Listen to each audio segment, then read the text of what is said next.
केवळ एका परमेश्वरावर श्रद्धा आणि समर्पणाचा संदेश देणारी गीता सर्वांना पवित्र करण्याचं मनमोकळं आमंत्रण देत आहे.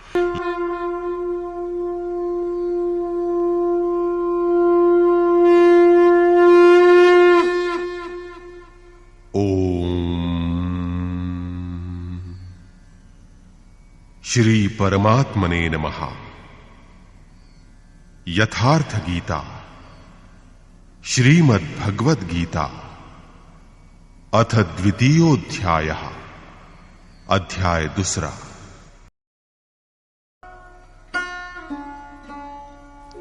तन्तथा कृपयाविष्टम् अश्रुपूर्णाकुलेक्षणम् विषीदन्तमिदं वाक्यम् उवाच मधुसूदनः.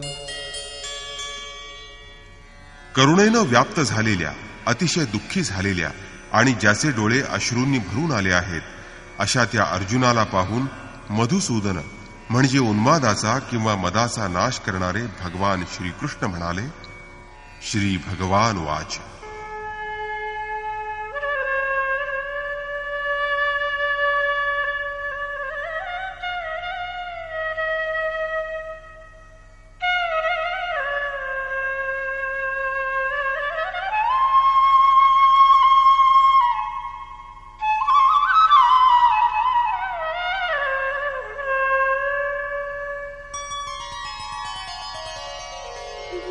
कुतस्त्वाकश्मलमिदं विषमे समुपस्थितम् अनार्यजुष्टमस्वर्ग्यम् अकीर्तिकरमर्जुन. अर्जुना, अरे या विषम अशा स्थळी तुझ्यामध्ये हे अज्ञान कसं निर्माण झालं? इथं विषम स्थळ म्हणजे ज्याच्यासारखं दुसरं कोणतंही स्थळ या पृथ्वी तलावर नाही असं. ज्या स्थळावर लौकिक गोष्टींचा विचार केला जात नाही, पारलौकिक हेच ज्याचं लक्ष आहे, अशा निर्विवाद ठिकाणी हे अज्ञान तुझ्या ठिकाणी कुठून निर्माण झालं? तुम्ही म्हणाल, सनातन धर्माच्या रक्षणासाठी कटिबद्ध असणाऱ्या अर्जुनाच्या ठिकाणी अज्ञान कुठून असणार? सनातन धर्माच्या रक्षणासाठी अत्यंत तत्पर राहणं किंवा प्राणांचीही तमा न बाळगणं हे काय अज्ञानाचं द्योतक आहे? यावर भगवान श्रीकृष्ण उत्तर देतात, हो, ते अज्ञानच आहे. कारण अशा प्रकारचं आचरण आजपर्यंत कोणत्याही महानुभावानं केलेलं नाही. या आचरणानं, या कृतीनं स्वर्गही मिळणार नाही आणि कीर्तीही मिळणार नाही. जो सन्मार्ग सोडित नाही, जो सन्मार्गावर दृढपणे उभा आहे, त्यालाच श्रेष्ठ समजलं जातं. आपल्या कुटुंबासाठी सर्वस्वाचा त्याग करणं, मरायला सिद्ध होणं हे जर अज्ञान नसतं तर अनेक महापुरुष त्याच मार्गाने गेले असते. जर कुलधर्म हे परमसत्य असतं तर कल्याणकारी मार्गाकडे आणि स्वर्गाकडे जाण्याचा तो एक उत्तम मार्ग ठरला असता. पण तो तसा ठरला नाही. या मार्गाच्या आचरणानं कीर्तीही प्राप्त होत नाही. जेव्हा मीरा भगवंताचं भजन करू लागली तेव्हा लोग कहे मीरा भई बावरी, सास कहे कुलनाशिरे. लोकांनी तिची बावरी म्हणून निंदा केली. सासूनं तिला कुलकलंकिनी म्हटलं. परंतु ज्या परिवाराच्या आणि कुळाच्या मर्यादांसाठी मीराची सासू व्याकुळ झाली होती, त्या सासूला आज जग जाणत नाही. तिला विसरून गेले आहेत. पण मीराबाईला आज अखिल विश्व जाणत आहे. अशाच प्रकारे इथं अर्जुन आपल्या कुटुंबासाठी व्याकुळ झालेला आहे. मग ज्या कृत्यानं कीर्ती प्राप्त होत नाही, जे कृत्य कल्याणकारक नसतं आणि ज्या कृत्याचं आचरण कोणत्याही महानुभावानं केलेलं नाही, ते कृत्य अज्ञानमूलकच नव्हे का?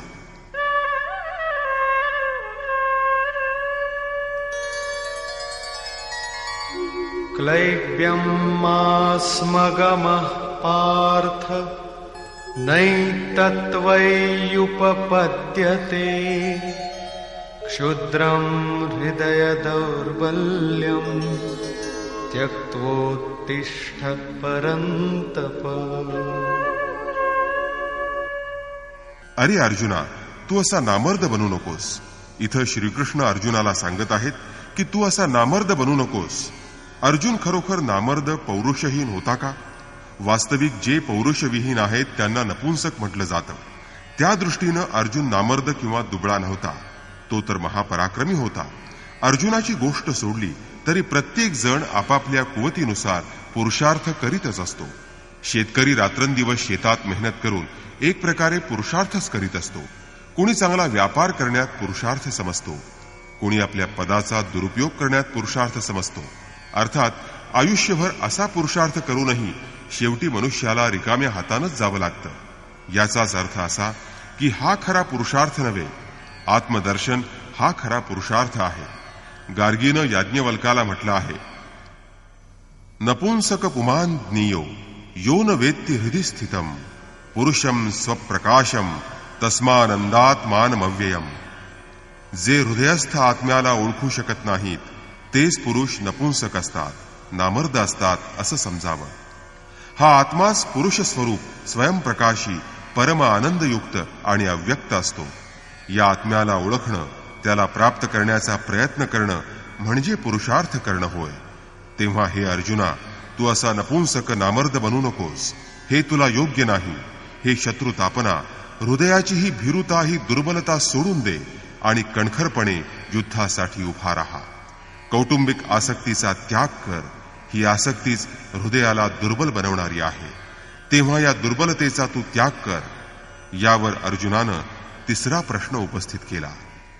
अर्जुन उवाच, कथं भीष्ममहं संख्ये द्रोणं च मधुसूदन इषुभिः प्रतियोत्स्यामि पूजार्हा वरिसूदन.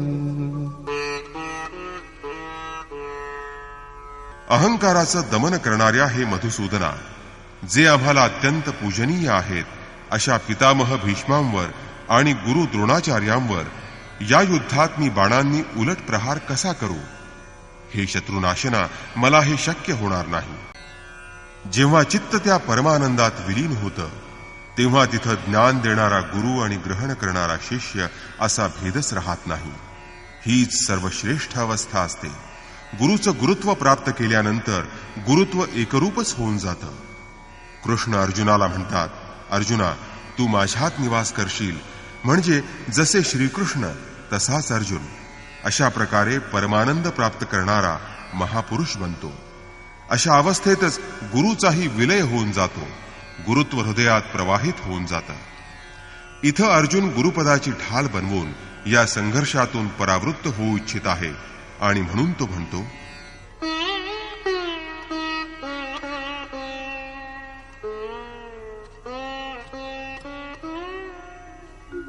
गुरून् हत्वा हि महानुभावान् श्रेयो भोक्तुं भैक्षमपीह लोके हत्वार्थकामास्तु गुरूनिहैव भुञ्जीय भोगान् रुधिरप्रदिग्धान्. माझ्या परमपूज्य आणि श्रेष्ठ गुरुवर्यांना मारून जगण्यापेक्षा भिक्षा मागून जगणं अधिक श्रेयस्कर आहे. इथं भिक्षा याचा अर्थ उदरभरणासाठी भिक्षा मागणं असा नाही, परंतु सज्जनांची, सत्पुरुषांची सेवा करून त्यांच्याकडून अक्षय्य सुखाची, कल्याणाची याचना करणं असा त्याचा अर्थ आहे. अन्नम ब्रह्मेति व्यजानात. अन्न म्हणजे एकमात्र परमात्मा आहे. त्याची प्राप्ती करून आत्मा नेहमीसाठी तृप्त होत असतो. कधीही तो अतृप्त राहत नाही. अर्जुन पुढे म्हणतो, श्रीकृष्णा, आमच्या या गुरुजनांना मारून आम्हाला काय मिळणार आहे? अरे, जे भोग भोगायला मिळतील ते सुद्धा त्यांच्या रक्तानं माखलेले असतील. अर्जुनाला कदाचित असं वाटत असावं की हे महापाप करण्यापेक्षा भजन पूजनानं भौतिक सुखाची मात्रा अधिक वाढेल. कारण इतका भयंकर संघर्ष करून दुसरं काय मिळणार? शरीराला सुखकारक वाटणारे अर्थभोग आणि कामभोगच ना.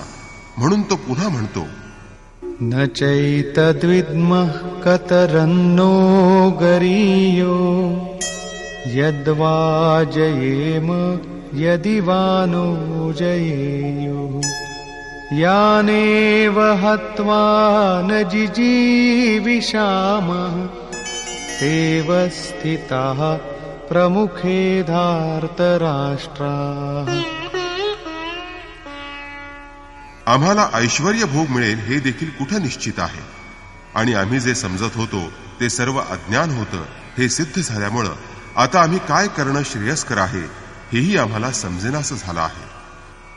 शिवाय आम्ही त्यांना जिंकू की ते आम्हाला जिंकतील हेही आम्हाला माहीत नाही. हे धृतराष्ट्राचे पुत्र आमच्या पुढे उभे आहेत, पण त्यांना मारून जगण्याची आमची इच्छा नाही. अज्ञानरूपी धृतराष्ट्रापासून निर्माण झालेले मोहरूपी स्वजन नष्ट झाल्यानंतर आम्ही जिवंत राहून काय करणार. नंतर अर्जुनाला वाटलं, आपण जे म्हणत आहोत सांगत आहोत तेही अज्ञान असेल तर, म्हणून तो श्रीकृष्णाला प्रार्थना करीत आहे. कार्पण्यदोषोपहतः स्वभावः पृच्छामि त्वां धर्मसम्मूढचेताः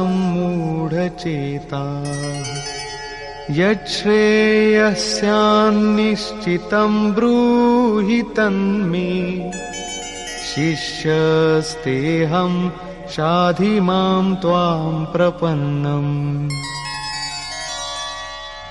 माझ्या भेकड दुर्बल स्वभावामुळं कर्तव्याच्या बाबतीत, धर्माधर्म जाणण्याच्या बाबतीत मी मोहग्रस्त झालो आहे, आणि म्हणून मी आपल्याला विचारित आहे की माझ्या अशा अवस्थेत मला हितकारक, सर्वात कल्याणकारक काय आहे ते सांगा. तुम्ही म्हणाल, मी का सांगावं? भगवन, मी आपला शिष्य आहे, आपल्याला शरण आलेलो आहे, म्हणून मला श्रेयस्कर असलेली गोष्ट सांगा. अर्थात मला केवळ सांगू नका, केवळ शिकवू नका, तर जिथं मी अडखळेन तिथं मला तुम्ही सांभाळून घ्या. लादणं, लादवणं आणि लादवणारा तिन्ही गोष्टी एकत्र असलेल्या बऱ्या. समजा एखादा गठ्ठा खाली पडला तर तो पुन्हा कोण लादाला येणार? अशा प्रकारचं अर्जुनाचं इथं वागणं आहे. इथं अर्जुनानं स्वतःला संपूर्ण समर्पण केलेलं आहे. आत्तापर्यंत तो श्रीकृष्णाची आणि स्वतःची योग्यता एकसारखी आहे असं समजत होता.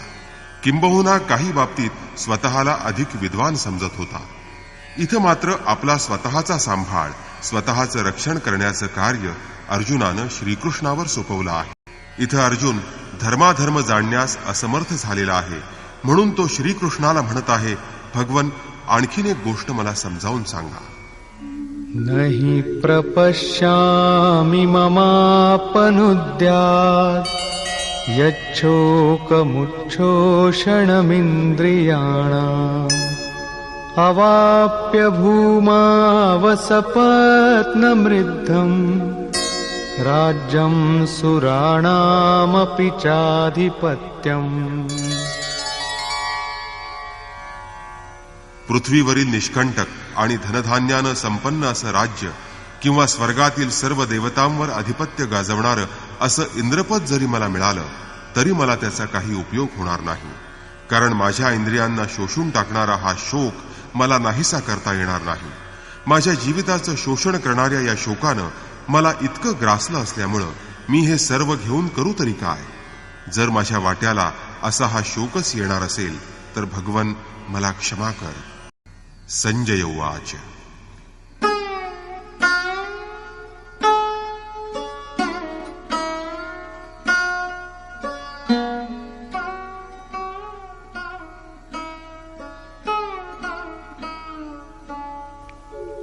एवमुक्त्वा ऋषिकेशं गुडाकेशः परन्तप न योत्स्यैति गोविन्दम् उक्त्वा तूष्णीं बभूवः. संजय म्हणाला, हे राजन, मोहनिशाजयी अर्जुनानं हृदयाचा स्वामी असणाऱ्या श्रीकृष्णाला म्हटलं की, हे गोविंदा, मी युद्ध करणार नाही, आणि असं सांगून तो स्तब्ध झाला. अजून अर्जुनाची वृत्ती सनातनी आहे की ज्यामध्ये कर्मकांड, सुखभोग यावर भर असून स्वर्ग म्हणजे अंतिम लक्ष्य समजलं जातं. आता श्रीकृष्ण अर्जुनाची ही विचारसरणी कशी चुकीची आहे ते पुढे सांगतील.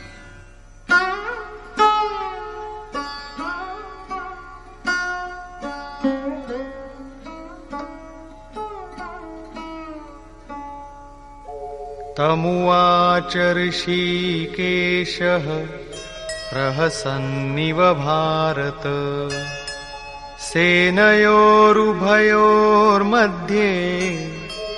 विषीदन्तमिदं वचः। त्यानंतर हे भरतकुलोत्पन्ना धृतराष्ट्रा, दोन्ही सैन्याच्या मध्यभागी अशा प्रकारे हातपाय गाळून बसणाऱ्या अर्जुनाला पाहून किंचित हसल्यासारखं करून भगवान श्रीकृष्ण त्याला म्हणाले. श्री भगवान वाच. अशोचानन्वशोचस्त्वं प्रज्ञावादांश्च भाषसे, गतासून गतासूंश्च नानुशोचन्ति पंडिताः. अरे अर्जुना, तू ज्यांचा शोक करणं योग्य नाही त्यांचा तू शोक करीत आहेस आणि वर पांडित्याच्या पोकळ गोष्टी करीत आहेस. जे ज्ञानी आहेत, जे खरे पंडित आहेत, ते जिवंत असलेल्यांबद्दल किंवा मेलेल्यांबद्दल शोक करीत नाहीत. तू पांडित्यपूर्ण गोष्टी खूप करतोस, परंतु तू खरा ज्ञानी नाहीस. कारण तत्वेवाहं जातुनासं न त्वन्नेमे जनाधिपाः, न चैव न भविष्यामः सर्वे वयमतः परम्.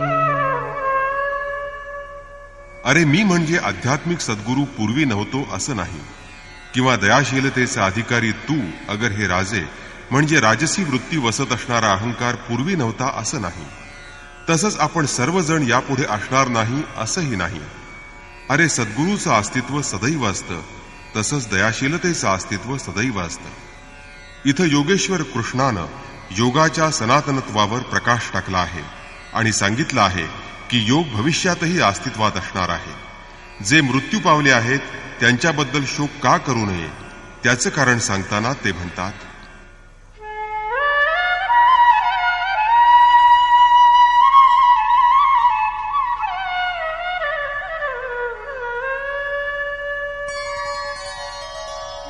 देहिनोऽस्मिन् यथा देहे कौमारं यौवनं जरा, तथा देहान्तरप्राप्तिः धीरस्तत्र न मुह्यति. ज्याप्रमाणे देहधारी जीवात्म्याला बाल्य, तारुण्य आणि वृद्धत्व या अवस्था प्राप्त होत असतात, त्याप्रमाणे मृत्यूनंतर हा जीवात्मा दुसऱ्या शरीरात प्रवेश करत असतो, म्हणजे त्याला दुसरा देह प्राप्त होत असतो. आणि म्हणून ज्ञानी लोक कधीही मोह पावत नाहीत किंवा गोंधळून जात नाहीत. या देहात काही काळ बाल्य, काही काळ तारुण्य आणि काही काळ वृद्धत्व दिसतं, तरी पण तो आत्मा एकच असतो, तो मनुष्यही तोच असतो. त्याप्रमाणे मृत्यूनंतर त्या जीवात्म्याला वेगवेगळे देह प्राप्त होत असतात आणि जोपर्यंत परिवर्तनापेक्षा श्रेष्ठ अशी वस्तू किंवा गती मिळत नाही तोपर्यंत जीवात्म्याचं हे परिवर्तन सुरूच असतं.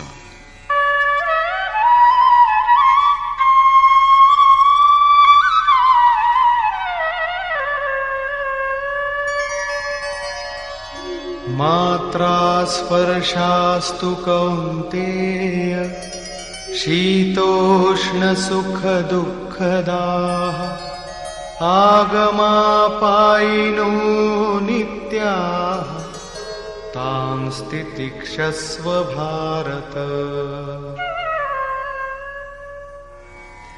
हे कुंतीपुत्रा, शीत उष्ण आणि सुखदुःख देणारे इंद्रिय आणि विषय यांचे संयोग यांना उत्पत्ती आणि नाश आहे.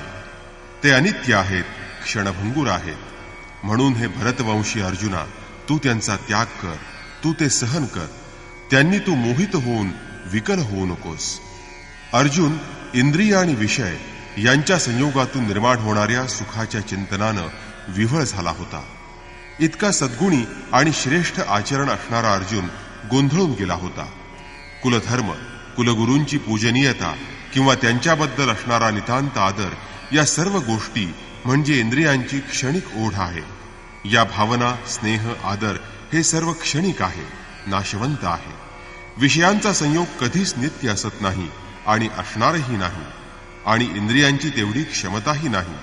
म्हणून हे अर्जुना, या इंद्रियापासून निर्माण होणाऱ्या जाणीवांचा तू त्याग कर किंवा तू त्या सहन कर. आणि अर्जुनाला ते सहन करणं का अशक्य आहे? ती काय हिमालयातली लढाई होती की रेगिस्तानमधली? की अर्जुनाला तीव्र थंडीला किंवा तीव्र उष्णतेला तोंड द्यावं लागणार होतं? ही तर समशीतोष्ण वातावरणात असणाऱ्या कुरुक्षेत्रावरील लढाई होती. अर्थात या सर्व बाह्य गोष्टी आहेत. इथं खरी लढाई होती हृदय देशाशी. तो हा संघर्ष आहे, त्याचं इथं चित्रण आहे. इथं क्षेत्र आणि क्षेत्रज्ञ यामधील संघर्ष आहे. इथं आसुरी संपदेचं दमन करून सर्वसंग परित्याग करून ईश्वरात विलीन होऊन जायचं आहे. मनबुद्धीसह भगवतमय झाल्यावर दैवी संपदेचंही तिथं अस्तित्व उरत नाही. कोणते विकारच उरत नाहीत. मग दुष्ट किंवा सुष्ट प्रवृत्ती आक्रमण करणार तरी कुठून? योगी अशा पूर्णत्वाला पोहोचल्यानंतरच त्याला परमशांती प्राप्त होत असते. ही गीता म्हणजे अंतःप्रवृत्तीच्या लढाईचं चित्रण आहे. तेव्हा या प्रवृत्ती, इंद्रियांच्या जाणीवा यांचा त्याग का करायचा? त्यानं काय लाभ होईल? याचं उत्तर श्रीकृष्णांनी पुढे दिलं आहे.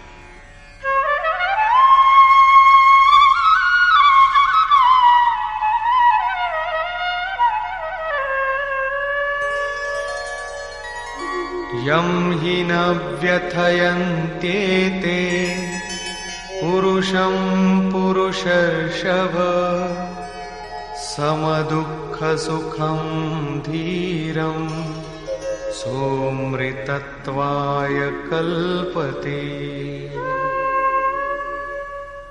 श्रीकृष्ण म्हणतात, हे पुरुष श्रेष्ठा, जो मनुष्य सुखदुःख समान समजतो आणि जो त्यांनी विचलित होत नाही, म्हणजे जो दोन्ही अवस्थांमध्ये स्थिर असतो, तो मोक्षाला योग्य होतो.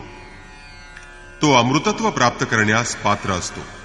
अर्जुनाला असं वाटत होतं की या युद्धाचा परिणाम म्हणजे जिंकलो तर पृथ्वीचं राज्य प्राप्त होईल आणि मृत्यू आला तर स्वर्ग प्राप्त होईल. श्रीकृष्ण म्हणतात, अरे तुला ना स्वर्ग मिळेल ना पृथ्वी. तुला इथं अमृतत्वाचा लाभ होईल. पण अमृत म्हणजे काय? नासतो विद्यते भावो नाभावो विद्यते सतः उभयोरपि दृष्टोऽन्तः त्वनयोस्तत्त्वदर्शिभिः. अर्जुना, जी वस्तू असत असते तिला अस्तित्व नसतं. अरे, अभावाला अस्तित्व नसतं, कारण ती वस्तू अस्तित्वातच नसते. जी वस्तू असतच नाही ती थांबवशील कशी? आणि जी वस्तू सत म्हणजे सत्य असते तिला अस्तित्व असतं आणि तिन्ही कालात ती नाहीशी होत नाही आणि तिला कोणी नष्टही करू शकत नाही. अर्जुन म्हणाला, भगवन, हे आपण सांगत आहात? तेव्हा श्रीकृष्ण म्हणाले, हो, मीच तुला सांगत आहे.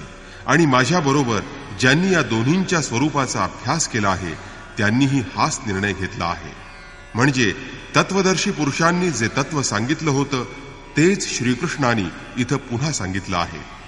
कारण श्रीकृष्णही एक तत्वज्ञानी महापुरुष होते. परमतत्व परमात्म्याचं ज्यांना दर्शन झालं आहे आणि ज्यांनी स्वतःला त्यामध्ये समर्पित करून जे अत्यंत स्थितप्रज्ञ अवस्थेत राहतात त्यांनाच तत्वज्ञानी म्हटलं जातं. या सत आणि असतचं अधिक स्पष्टीकरण करताना श्रीकृष्ण म्हणतात,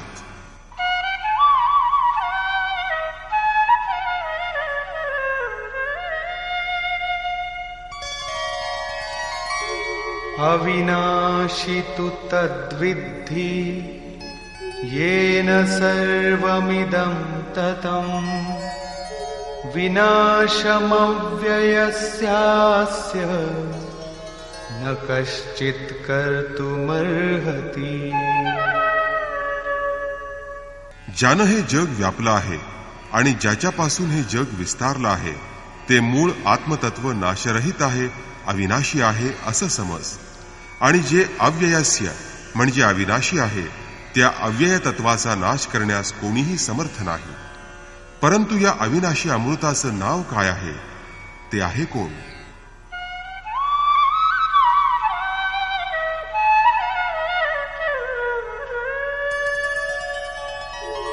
अंतवंत इमे देहा नित्यस्योक्ताः शरीरिणः अनाशिनो प्रमेयस्य तस्माद्युध्यस्व भारत. अविनाशी, अमर्याद आणि नित्य अशा जीवात्म्यांचं फक्त भौतिक शरीर नाशवंत असतं आणि म्हणून हे अर्जुना तू युद्ध कर. अरे, आत्मा हेच अमृतत्व आहे. आत्मा अविनाशी आहे आणि त्याचा तिन्ही काळात नाश होत नाही. आत्मा सत्य आहे. शरीर मात्र नाशवंत आहे, असत आहे आणि म्हणून हे शरीर तिन्ही काळात कधीच टिकून राहू शकत नाही. शरीर म्हणजे जीवात्म्याचं आवरण आहे, त्याच्या राहण्याचं घर आहे आणि त्यात राहणारा तो जीवात्मा तो दयाशील आहे. भौतिक युद्ध केल्यानं, मारल्यानं किंवा कापल्यानं शरीरांचा अंत होत नाही. हे शरीर संपलं किंवा एका शरीराचा त्याग केला तरी आत्म्याला दुसरं शरीर प्राप्त होत असतं.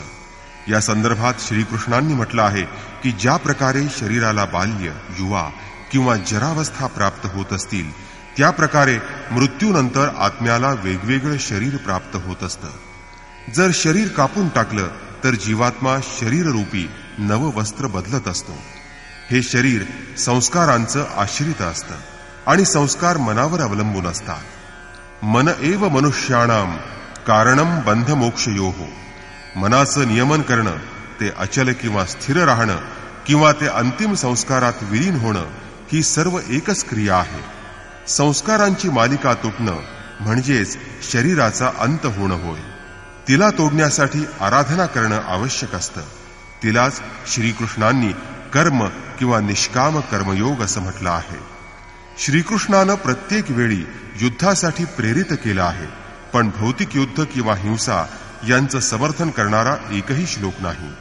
कारण हे युद्ध आहे ते सजातीय आणि विजातीय अर्थात सुष्ट आणि दुष्ट प्रवृत्तींचं आणि ते अंतरंगात आहे.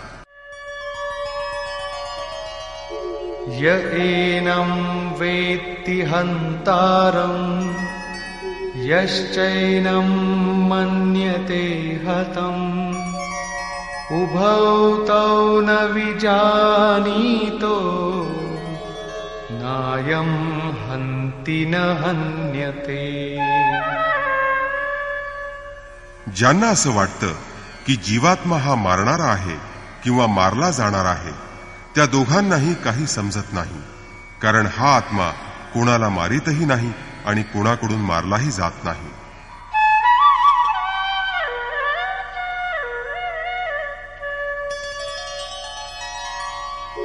न जायते म्रियते वा कदाचित् नायं भूत्वा भविता वा न भूयः अजो नित्यः शाश्वतोऽयं पुराणो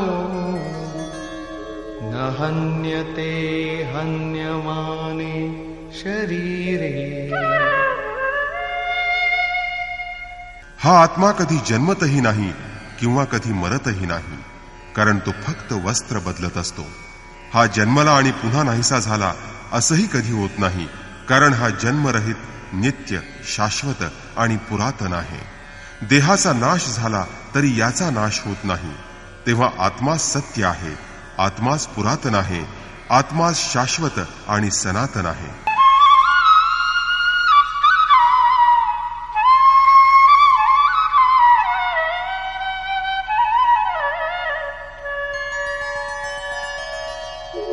वेदाविनाशिनं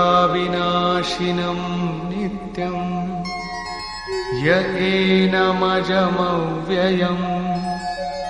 कथं स पुरुषः पार्थ कं घातयति हन्तिकम्. पार्थिव शरीराला रथ बनवून ब्रह्मरूपी लक्ष्यावर अचूक नेम मारणाऱ्या पृथापुत्र अर्जुना, ज्याला आत्मा हा अविनाशी, नित्य, जन्मरहित आणि अक्षय आहे हे समजलं, तो पुरुष मृत्यूचं कारण कसा होईल किंवा स्वतः कुणाला कसा मारील. अविनाशीचा नाश असंभव आहे. अजन्म जन्मतच नाही, म्हणून शरीराचा शोक करू नये. याचं स्पष्टीकरण करताना श्रीकृष्ण म्हणतात, वासांसि जीर्णानि यथा विहाय नवानि गृह्णाति नरोपराणि तथा शरीराणि विहाय जीर्णान्यन्यानि संयाति नवानि देहि। ज्याप्रमाणे मनुष्य जुनी वस्त्र टाकून दुसरी नवी वस्त्र परिधान करतो, त्याचप्रमाणे जीवात्मा जुन्या शरीराचा त्याग करून नव भौतिक शरीर धारण करतो.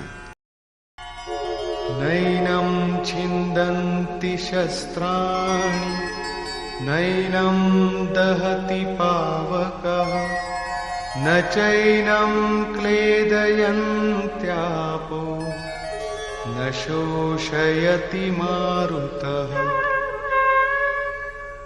अर्जुना, या आत्म्याला शस्त्र तोडू शकत नाहीत, अग्नी जाळू शकत नाही, तसंच पाणी भिजवू शकत नाही, अगर वायू सुकवू शकत नाही.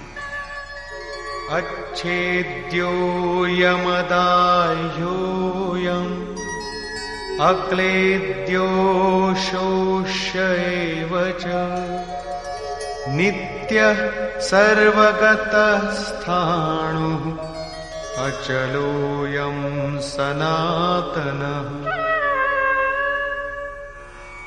अरे, हा आत्मा अच्छेद आहे, त्याला कधी छेदता येत नाही, तोडता येत नाही.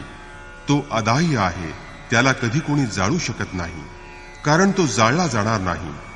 तो अक्लेद्य आहे, तो न भिजणार आहे. आकाश त्याला स्वतःमध्ये विलीन करू शकत नाही, एकरूप करू शकत नाही. हा आत्मा निस्संदेह, अशोष्य, सर्वव्यापक, अचल, स्थिर आणि सनातन आहे.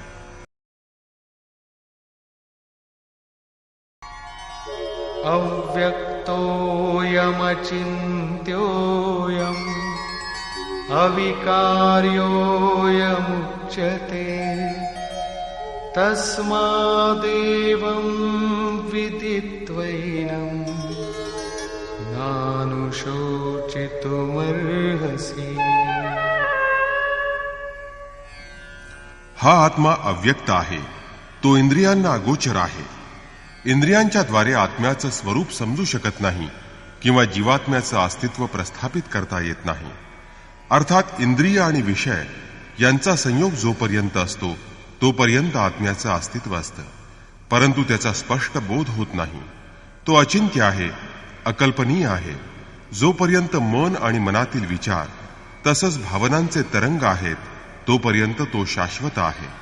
परंतु आम्ही त्याला पाहू शकत नाही, त्याचा उपभोग घेऊ शकत नाही किंवा त्यात डोकावू शकत नाही, कारण तो मनालाही अगोचर आहे आणि म्हणून मनाचं नियमन करणं, मनाचा निरोध करणं आवश्यक आहे.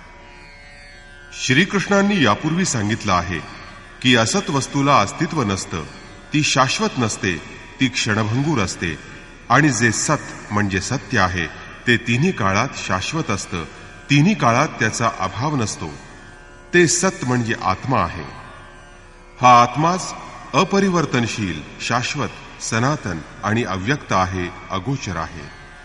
या गुणधर्मांनी युक्त असणाऱ्या आत्म्याला फक्त तत्वदर्शी लोक पाहू शकले, परंतु विद्वान पंडित किंवा वैभवसंपन्न असणारा मनुष्य त्याचं स्वरूप पाहू शकला नाही. परंतु तत्वदर्शी लोक मात्र त्याला पाहू शकले आहेत. श्रीकृष्णांनी पुढे सांगितलं आहे की तत्व म्हणजेच परमात्मा होय. मनाच्या निरोध कालात साधक या परमात्म्याचं दर्शन घेऊ शकतो, त्याच्यात प्रवेशही करू शकतो. जेव्हा साधकाला परमात्म्याचा साक्षात्कार होतो तेव्हा स्वतःचा आत्माही ईश्वरीय गुणांनी युक्त असल्याचं त्याला दिसतं. हा आत्मा सत्य, सनातन आणि परिपूर्ण असल्याचं त्याला समजतं.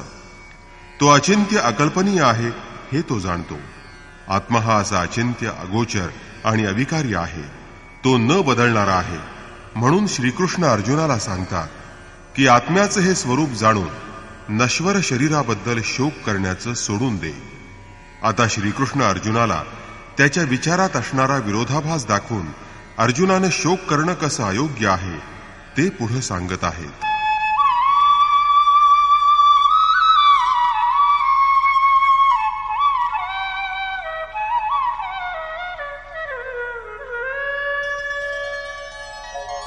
अथ चैनं नित्यजातं नित्यं वा मन्यसे मृतम् तथापि त्वं महाबाहो नैवं शोचितुमर्हसि। हे अर्जुना, तथापि हा आत्मा नेहमी जन्म घेतो आणि नित्य मरतो असं जरी तुला वाटत असलं तरी देखील हे महाबाहो तुला शोक करण्याचं कारण नाही.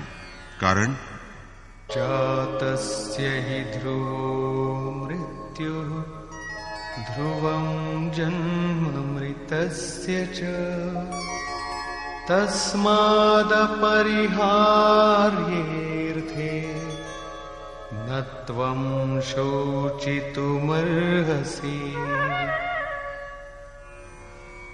जो जन्मला आहे त्याचा मृत्यू निश्चित आहे आणि जो मृत्यू पावला आहे त्याला जन्म निश्चित आहे. जन्म मृत्यूचं हे चक्र असंच फिरत राहणार आहे.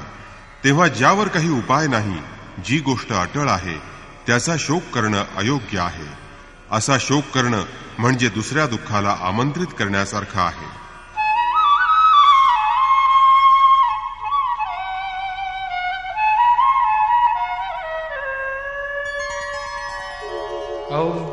अव्यक्तादीनि भूतानि व्यक्तमध्यानि भारत अव्यक्तनिधनान्येव तत्र का परिदेवना।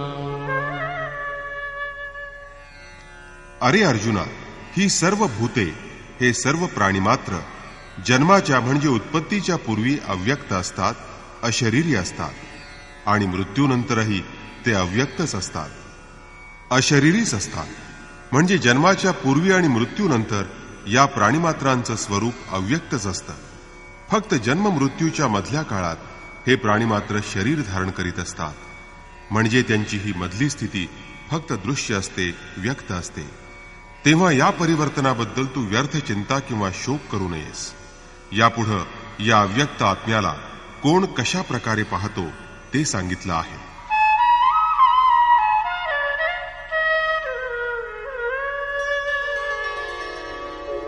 आश्चर्यवत् पश्यति कश्चिदेनम् आश्चर्यवद्वदति तथैव चान्यः आश्चर्यवच्चैनमन्यः शृणोति श्रुत्वाप्येनं वेद न चैव कश्चित्।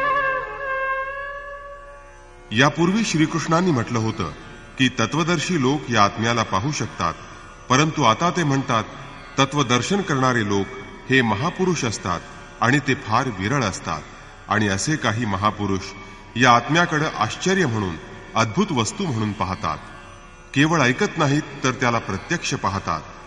तर दुसरे काही महापुरुष आश्चर्यकारक म्हणून त्याचं वर्णन करतात. अर्थात जे पाहू शकतात तेच त्याचं यथार्थ वर्णन करू शकतात.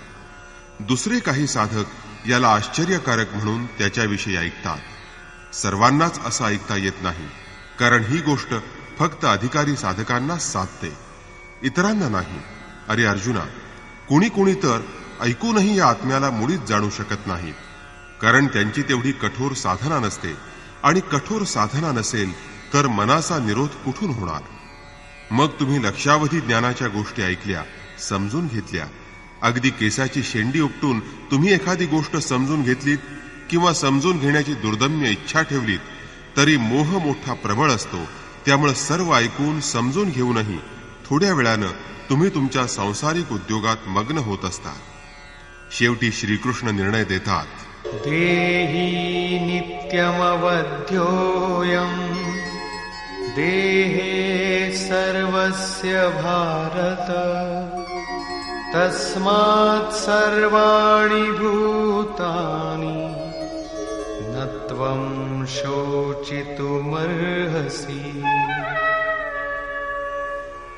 अरे अर्जुना, सर्वांच्या शरीरात राहणारा आत्मा हा अवध्य असतो. त्याला कधीही मारता येत नाही. तो अभंग असल्यानं त्याला तोडता किंवा कापता येत नाही. तेव्हा कोणत्याही प्राण्याबद्दल तू शोक करू नकोस. आत्माच सनातन आहे. या तथ्याचं, सत्याचं प्रतिपादन करून त्याच्या महानतेचं वर्णन करून हा प्रश्न आता इथे संपत आहे. आता प्रश्न असा आहे की या सनातन सत्याची प्राप्ती कशी होईल. संपूर्ण गीतेत याच्या प्राप्तीचे दोनच मार्ग सांगितले आहेत. एक निष्काम कर्मयोग आणि दुसरा ज्ञानयोग. दोन्ही मार्गात केलं जाणारं कर्म एकच आहे. त्या कर्माच्या अनिवार्यतेवर भर देत योगेश्वर श्रीकृष्ण पुढे ज्ञानयोगाबद्दल सांगत आहेत.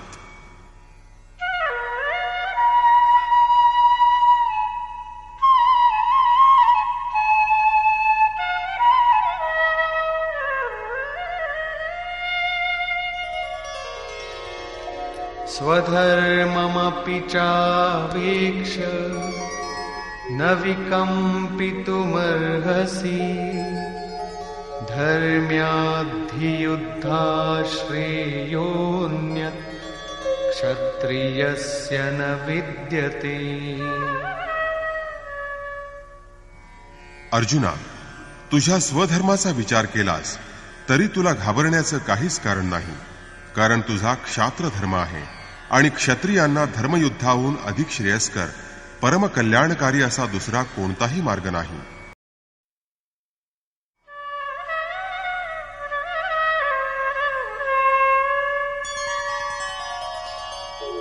यदृच्छया चोपपन्नम् स्वर्गद्वारमपावृतम् सुखिनः क्षत्रियाः पार्थ लभन्ते युद्धमीदृशम्.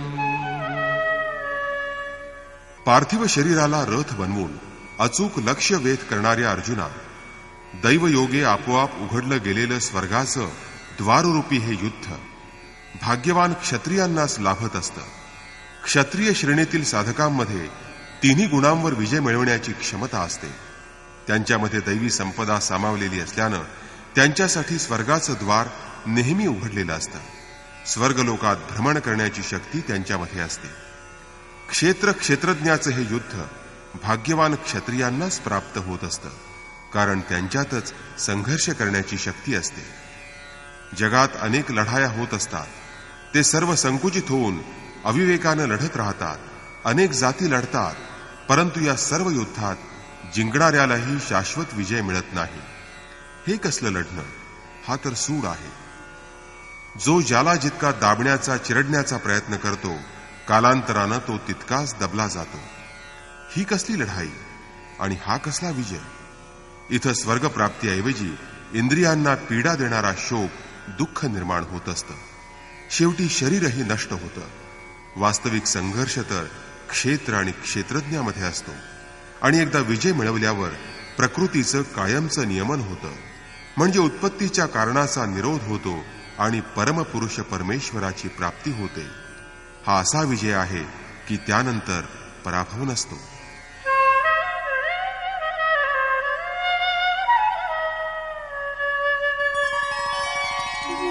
अथ चेत्त्वमिमं धर्म्यं संग्रामं न करिष्यसि ततः स्वधर्मं कीर्तिं च हित्वा पापमवाप्स्यसि. तेव्हा असं हे धर्मयुद्ध की ज्यामुळे परमधर्म परमात्म्याची प्राप्ती होते, असा हा धर्मयुक्त संग्राम तू केला नाहीस, तर स्वधर्म म्हणजे स्वभावजात संघर्षाची असणारी क्षमता तू गमावून बसशील आणि पापाचा धनी होऊन तुझी अपकीर्ती होईल. अपकीर्ती कशी होईल हे सांगताना श्रीकृष्ण म्हणतात, अकीर्तिं चापि भूतानि कथयिष्यन्ति ते व्ययाम् संभावितस्य चाकीर्ति मरणादतिरिच्यते.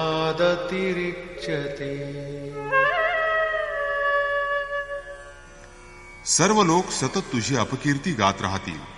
आजही पदच्युत झालेल्या महात्म्यांमध्ये विश्वामित्र, पाराशर, निमी, शृंगी यांची गणना होते. अनेक साधक साधना करीत असताना आपल्या धर्माच्या बाबत विचार करीत असतात. तेव्हा लोक आपल्याबद्दल काय म्हणतील याबाबतही ते विचार करतात. कारण लोकांचं म्हणणंही साधनेला प्रेरणारूप ठरत असतं आणि साधनेच्या एका विशिष्ट टप्प्यापर्यंत साधकांना लोकांचं मत प्रेरणारूप बनत असतं, त्याला ते सहाय्यभूत ठरत असतं. अरे, जे पुरुष सन्माननीय आहेत, प्रतिष्ठित आहेत, त्यांना अपकीर्ती मरणापेक्षाही अधिक दुःखदायक, क्लेशदायक वाटते.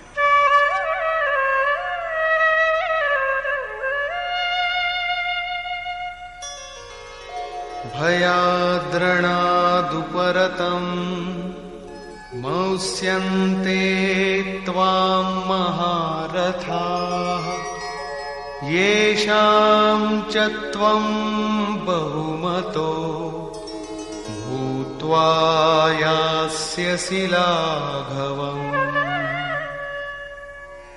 जे महारथी आजपर्यंत तुझ्या यशाची, पराक्रमाची वाखाणणी करीत होते, ज्यांच्या दृष्टीनं तू महापराक्रमी होतास, ते सर्वजण तुझ्या या कृत्यानं तुला तुच्छ लेखतील. तू केवळ भीतीमुळे रणांगण सोडून पळालास असं समजून तुला ते भित्रा समजतील. हे महारथी कोण? आत्मपथाच्या मार्गावर खडतर परिश्रम घेत पुढे जाणारे साधक जसे महारथी आहेत, त्याप्रमाणेच अविद्येकडे खेचणारे काम, क्रोध, लोभ आणि मोहादी हे विकारही महारथीच आहेत. श्रीकृष्ण अर्जुनाला म्हणतात की ते सर्व महारथी तुझी किंमत कमी समजू लागतील. इतकंच नव्हे तर अवाच्यवादांश्च बहु वदिष्यन्ति तवाहिताः निन्दन्तस्तव सामर्थ्यम् ततो दुःखतरं नु किम्. तुझे शत्रू तुझ्या सामर्थ्याची, पराक्रमाची निंदा करतील आणि जे बोलू नये असं पुष्कळ बोलतील. अरे, मनुष्यात एखादा दोष दिसला की चारी बाजूंनी निंदेचा आणि अपशब्दांचा त्याच्यावर वर्षाव होतो आणि बोलू नये ते बोलून लोक उपहास करतात. अरे, यापेक्षा अधिक दुःखदायक काय असू शकेल? हतो वा प्राप्स्यसि स्वर्गम् जित्वा वा भोक्ष्यसे महीम् तस्मादुत्तिष्ठ कौन्तेय युद्धाय कृतनिश्चयः. हे कुंतीपुत्रा, तू युद्धात मेलास तर तुला स्वर्ग मिळेल. स्वर्गलोकात विहार करण्याची तुझ्यात क्षमता येईल. परमेश्वरमय होण्यास सहाय्यभूत होणारी दैवी संपदा तुझ्या हृदयात पूर्णतः प्रवाहित होईल. किंवा विजयी झालास तर पृथ्वीचं राज्य भोगशील. महामहिम स्थिती तुला प्राप्त होईल. म्हणून अर्जुना, युद्धाचा निश्चय करून उठ. साधारणतः लोक या श्लोकाचा अर्थ असा समजतात की जर युद्धात तू मेलास तर तुला स्वर्ग प्राप्ती होईल आणि जिंकलास तर या पृथ्वी तलावरील राज्य प्राप्त होईल. परंतु यापूर्वी अर्जुनानं स्पष्ट सांगितलं आहे, भगवान, केवळ पृथ्वीचंच नव्हे तर त्रैलोक्याचं राज्य मला प्राप्त झालं किंवा देवतांचं स्वामीपद म्हणजे इंद्रपदाची जरी मला प्राप्ती झाली तरी माझ्या इंद्रियांचं शोषण करणारा हा शोक जर नष्ट होणार नसेल तर मला ते काहीही नको. अरे, एवढंच जर या युद्धानं मिळणार असेल तर गोविंदा, हे युद्ध कशाला करायचं? मी ते मुळीच करणार नाही. तरीही श्रीकृष्ण अर्जुनाला सांगत आहेत की अर्जुना, अरे तू लढ. तू जिंकलास तर तुला पृथ्वीवरचं राज्य मिळेल आणि मेलास तर स्वर्ग मिळेल. म्हणजे इथं श्रीकृष्णांनी अर्जुनाला नवीन काय सांगितलं आणि काय दिलं? अर्जुन सत्य आणि श्रेयाची इच्छा करणारा शिष्य होता. त्याला सद्गुरू श्रीकृष्णांनी सांगितलं की या क्षेत्र आणि क्षेत्रज्ञ यामधील संघर्षात जर शरीराचं आयुष्य, त्याचा अस्तित्व काळ संपलेला असेल आणि त्यापूर्वी तुम्ही तुमचं लक्ष्य प्राप्त करू शकला नाहीत तरी तुम्हाला स्वर्गाची प्राप्ती होईल. म्हणजेच स्वर्गात विहार करण्याची क्षमता तुम्हाला प्राप्त होईल. तुमच्या दैवी संपदा समाविष्ट होईल आणि जर या संघर्षात तुम्ही यशस्वी व्हाल, म्हणजे शरीरासह यशस्वी व्हाल, तर तुम्हाला महिम म्हणजे सर्वात महान ब्रह्म्याच्या महिम्याचा उपभोग घेता येईल. म्हणजेच महामहिम स्थिती तुम्ही प्राप्त करू शकाल. म्हणजे जिंकलात तर सर्वस्व म्हणजे महामहिमत्व प्राप्त करू शकाल आणि हरलात तर देवत्व प्राप्त करू शकाल. म्हणजे युद्ध केल्यानं, संघर्षात भाग घेतल्यानं दोन्ही हातात लाडू प्राप्त होणार आहेत. म्हणजे लाभातूनही लाभ आणि हानीतूनही लाभच मिळणार आहे. यावरच भर देत श्रीकृष्ण पुढे म्हणत आहेत,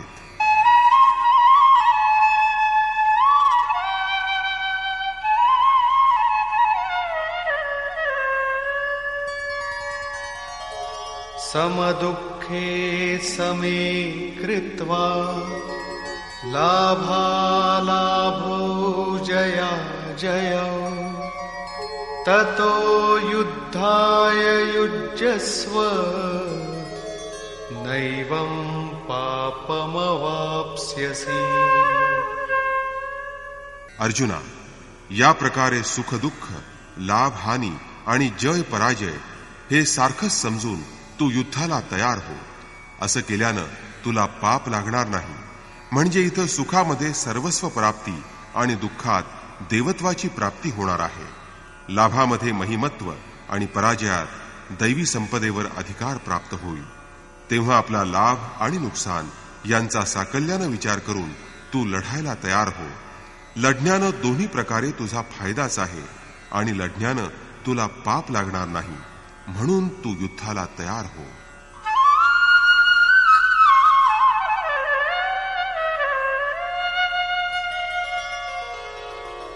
एषा ते विहिता सांख्ये बुद्धिर्योगे त्विमां शृणु बुद्ध्या युक्तो यया पार्थ कर्मबन्धं प्रहास्यसि.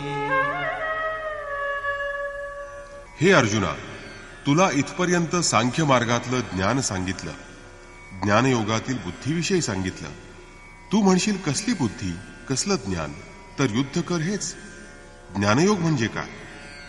तर आपल्या जीवनाकडे बघून लाभ हानीचा नीट विचार करावा की यात आपण जिंकलो तर महामहिम स्थिती प्राप्त होईल आणि हरलो तर देवत्व मिळेल.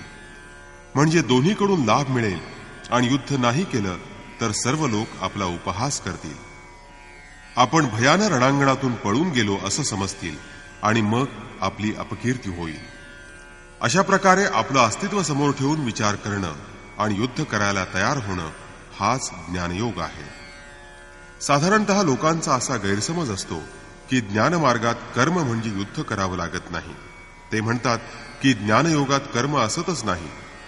मी तर शुद्ध आहे, मी बुद्ध आहे, मी चैतन्य आहे, अहम ब्रह्मास्मी, गुण गुणातच मिसळतात असं समजून ते स्वस्थ बसून राहतात. योगेश्वर श्रीकृष्णाच्या मते हा ज्ञानयोग नाही. ज्ञानयोगातही तेच कर्म करावं लागतं जे निष्काम कर्मयोगात केलं जातं. दोन्ही मार्गामध्ये फक्त दृष्टिकोनाचा फरक आहे. ज्ञानमार्गी मनुष्य आपली स्थिती समजून आपल्या स्वतःच्या सामर्थ्यावर अवलंबून राहून कर्म करीत असतो. दोन्ही मार्गात कृती आहे आणि ते कर्मही एकच आहे आणि ते कर्म दोन्ही मार्गात करावंच लागतं.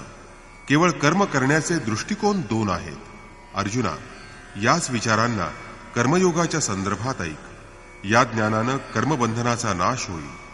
इथं श्रीकृष्णानं कर्माचं नाव प्रथम घेतलं आहे, परंतु इथं कर्म म्हणजे काय हे स्पष्ट केलेलं नाही. कर्म म्हणजे काय सांगितलेलं नसलं तरी त्या कर्माची विशेषता, वैशिष्ट्य यावर त्यांनी पुढे प्रकाश टाकला आहे.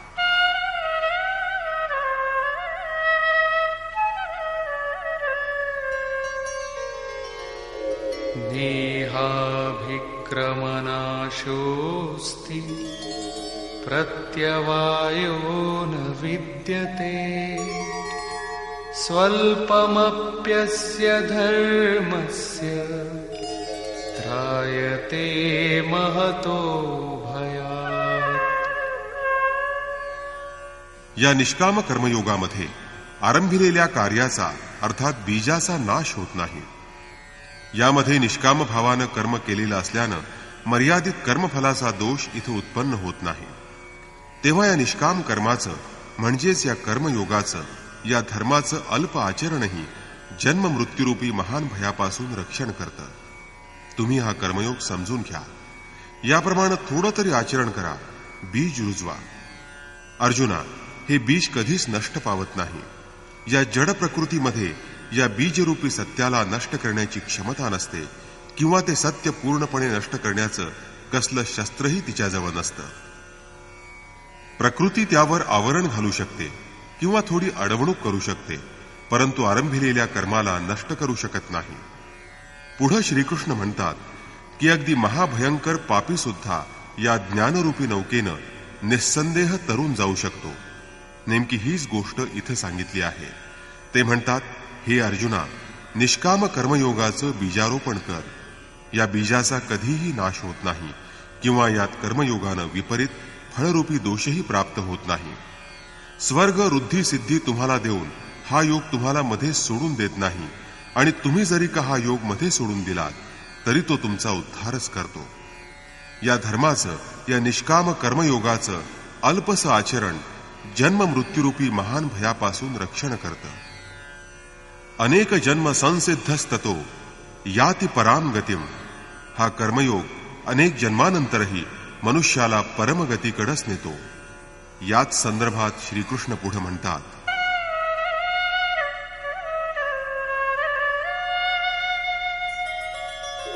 व्यवसायात्मिका बुद्धि एकेह कुरु नन्दन बहुशाखा ह्यनन्ताश्च बुद्धयो व्यवसायिनाम्. निष्काम कर्मयोगात एकच व्यवसायात्मक म्हणजेच निश्चयात्मक बुद्धी असते आणि निश्चय तसंच परिणामही एकच असतो. यामुळे आत्मिक संपत्तीचा विकास होतो. ही आत्मिक संपदा स्थिर असते. ही आत्मिक संपदा प्रकृतीच्या द्वंद्वामध्ये हळूहळू स्थापित करणं यालाच व्यवसाय किंवा निश्चय म्हणतात. परंतु ज्यांच्याजवळ ही निश्चयात्मक बुद्धी नसते, म्हणजे जे लोक अनेक प्रकारच्या इच्छा ठेवतात, ते लोक भजन पूजन करू शकत नाहीत, असं श्रीकृष्णांचं म्हणणं आहे. कारण त्यांच्या बुद्धीला अनेक प्रकारचे फाटे फुटलेले असतात.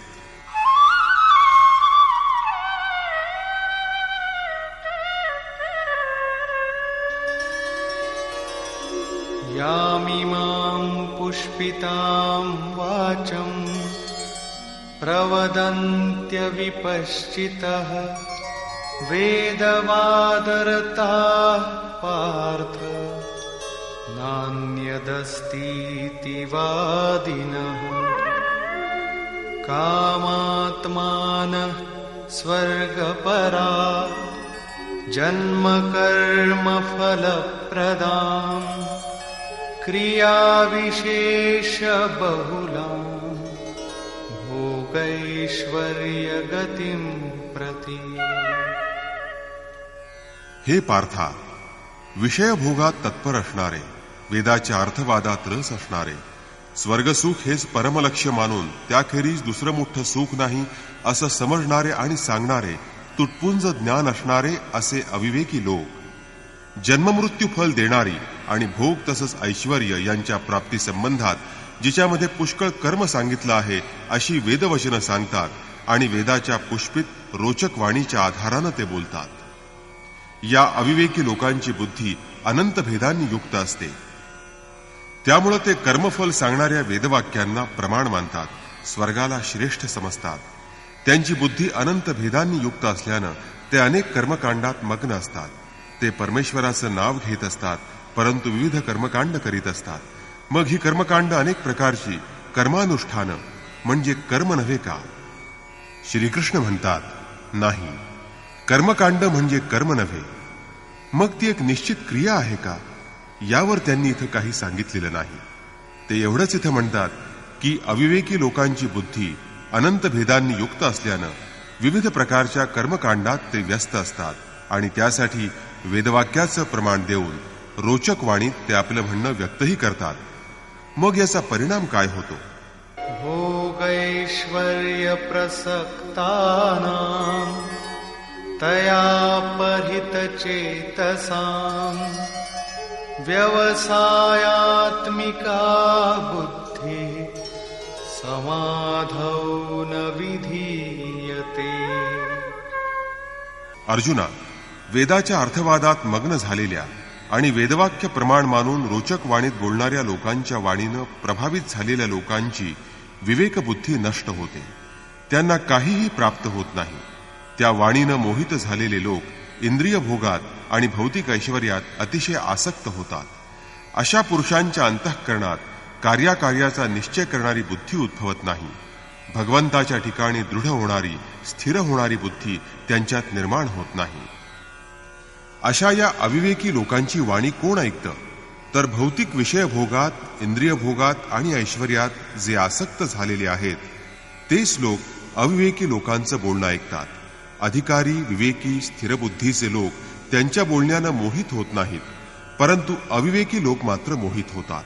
आणि त्यामुळं आत्मसुख देणारी, आदितत्वात प्रवेश देणारी निश्चयात्मक बुद्धी त्यांच्यात निर्माण होत नाही. त्याचं चित्र आत्मज्ञानात कधीही स्थिर होऊ शकत नाही. प्रश्न असा निर्माण होतो की वेदवादरतः जे वेदाच्या अर्थवादात मग्न असतात तेही चूक करतात का? यावर श्रीकृष्ण म्हणतात,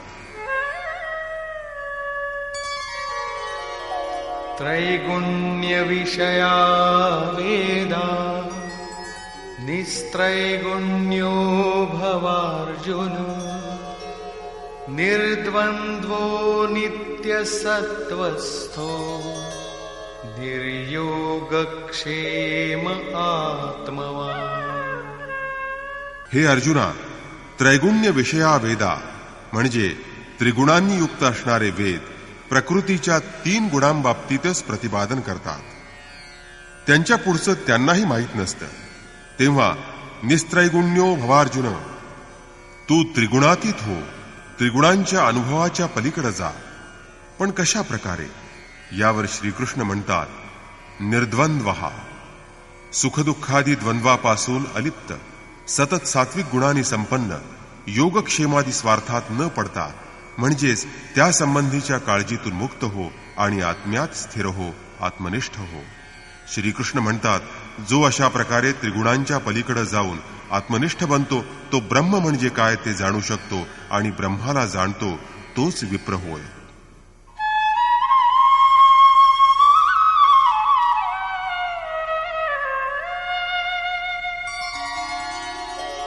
यावानर्थ उदपाने सर्वतः सम्प्लुतोदके तावान् सर्वेषु वेदेषु ब्राह्मणस्य विजानतः.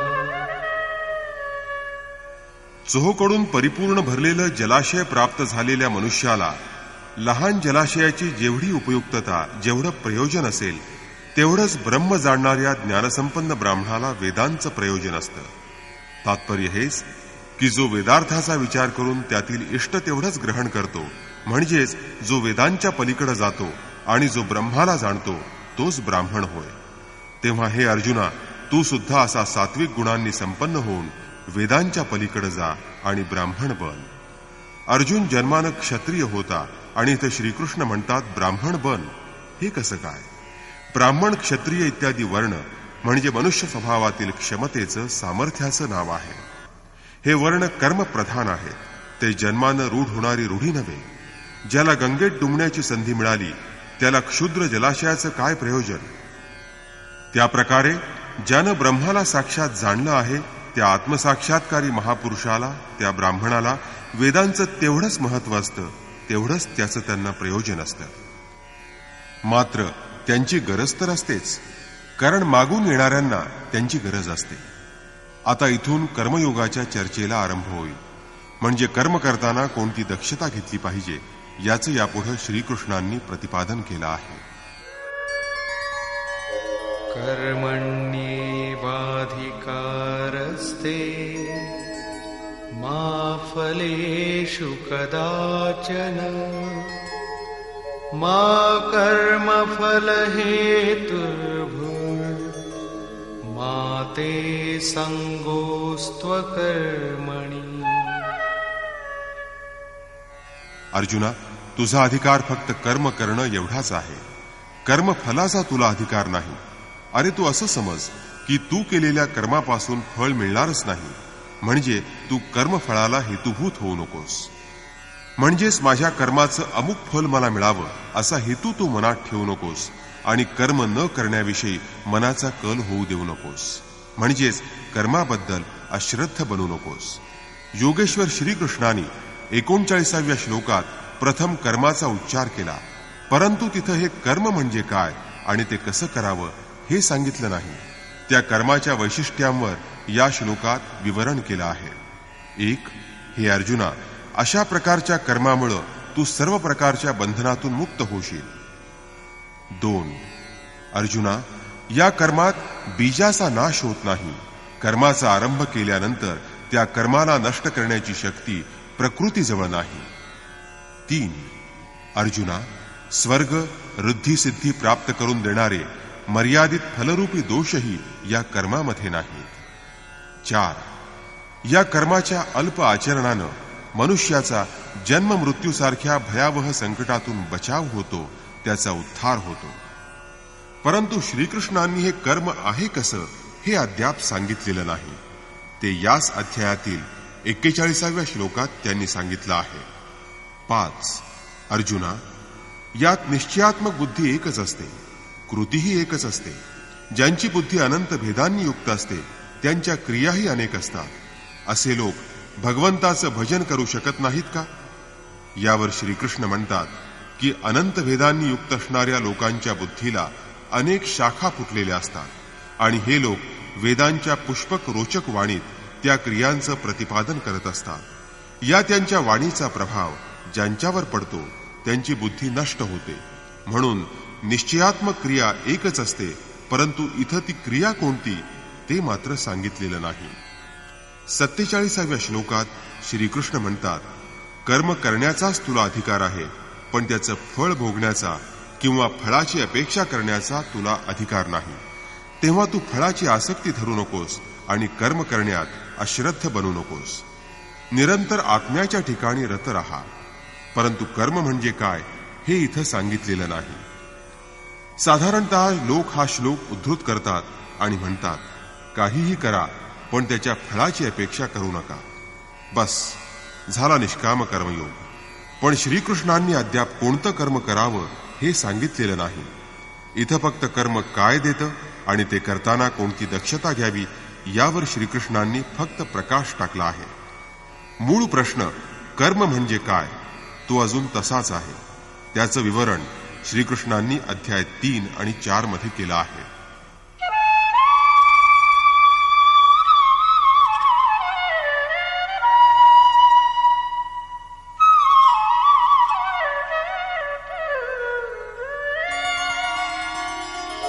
योगस्थः कुरु कर्माणि संगं त्यक्त्वा धनञ्जय सिद्ध्यसिद्ध्योः समो भूत्वा समत्वं योग उच्यते.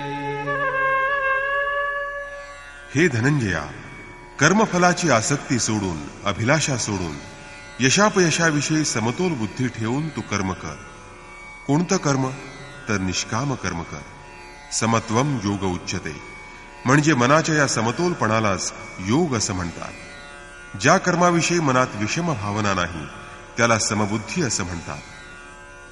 वृद्धी सिद्धी किंवा कर्माविषयीची आसक्ती मनाचा समतोलपणा बिघडवत असतात. फळाची इच्छा, फळाची अभिलाषा मनात विषमता निर्माण करत असतात. त्यासाठी अर्जुना, फळाची अभिलाषा धरू नकोस, पण कर्म करण्यात अश्रद्धही होऊ नकोस. समोर दिसलेल्या किंवा न दिसणाऱ्या सर्व वस्तूंविषयीच्या आसक्तीचा त्याग करून कर्मापासून होणारी प्राप्ती अप्राप्ती यांचा विचार न करता फक्त योगमुक्त होऊन तू कर्म कर. योगामुळं चित्त विचलित होत नाही. योग ही एक परमस्थिती आहे आणि ती प्रारंभिक स्थितीही आहे. प्रारंभी आपली दृष्टी लक्ष्यावर असायला हवी, म्हणून योगावर दृष्टी ठेवून कर्माचं आचरण केलं पाहिजे. समत्व भाव म्हणजे पूर्ण किंवा अपूर्ण कर्माबद्दल समभाव ठेवणं, यालाच योग म्हणतात. कर्माच्या यशापयशानं ज्यांची बुद्धी विचलित बनत नाही, ज्यांच्या मनात हर्षखेद म्हणजेच विषम भाव निर्माण होत नाही, त्या समबुद्धीलाच योग असं म्हणतात. विषमस्थितीत मनाचा समतोल बिघडत नाही, म्हणून याला समत्व योग असं म्हणतात. सर्व अभिलाषांचा इथं त्याग आहे, म्हणून याला निष्काम कर्मयोग असं म्हटलं गेलं आहे. कर्म करावयाचं आहे म्हणून त्याला कर्मयोग म्हटलं जातं. इथं कर्म करताना कृष्णार्पण वृत्ती ठेवावी लागते. ही कृष्णार्पण वृत्ती म्हणजे समर्पणाची वृत्ती. यामुळे या प्रक्रियेला योग असं म्हणतात. या कर्मयोगात बौद्धिक पातळीवर अत्यंत दक्ष राहावं लागतं. कारण यशापयशाविषयी मनाचा समतोल ठेवणं, कर्माविषयी आसक्ती न ठेवणं, कर्मफलाची अभिलाषा न राखणं महत्वाचं असतं. आणि यालाच निष्काम कर्मयोग किंवा बुद्धियोग असं म्हणतात.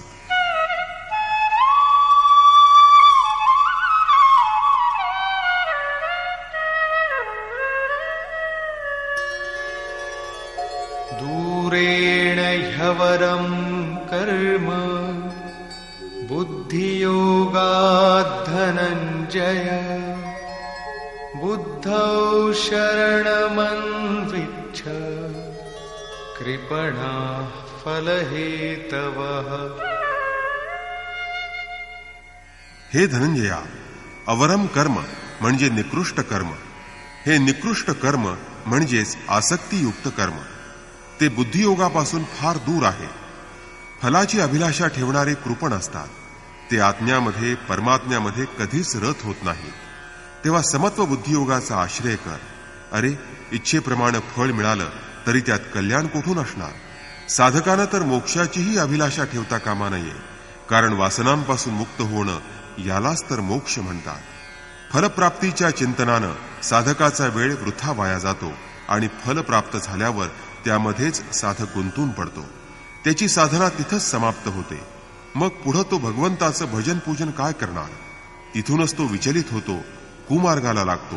म्हणून समत्व बुद्धीनं योगाचं आचरण करा. ज्ञानमार्गालाही श्रीकृष्णानं बुद्धियोग म्हटलं होतं आणि सांगितलं होतं की अर्जुना, हा बुद्धियोग तुला ज्ञानयोग सांगताना सांगितला होता आणि इथं निष्काम कर्मयोगालाही बुद्धियोग म्हटलं आहे. वस्तुतः दोन्हीमधील दृष्टिकोन वेगळा आहे. ज्ञानयोगात लाभहानीचा विचार करून त्याची चिकित्सा करून आचरण करावं लागतं. आणि म्हणून हे अर्जुना, तू समत्व बुद्धियोगाचा आश्रय ग्रहण कर. कारण फलाची अभिलाषा ठेवणारे फार कृपण असतात.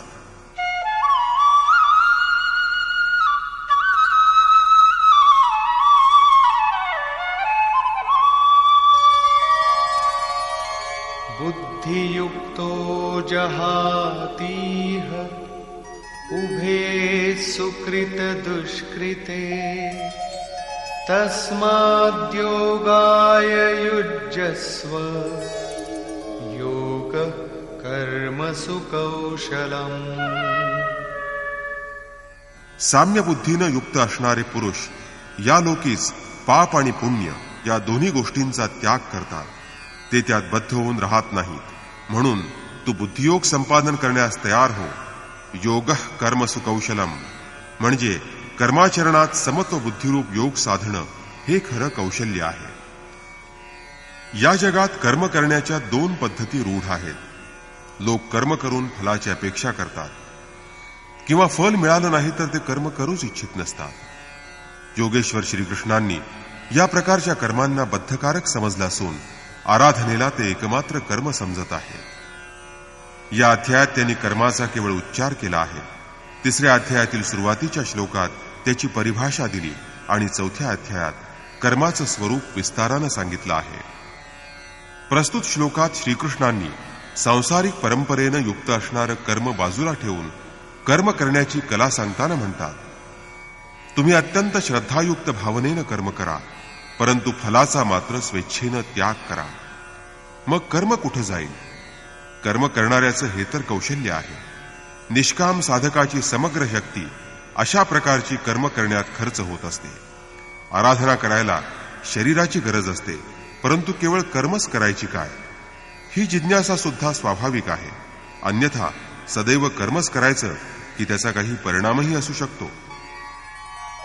कर्मजं बुद्धियुक्ता हि फलं त्यक्त्वा मनीषिणः जन्मबन्धविनिर्मुक्ताः पदं गच्छन्त्यनामयम्.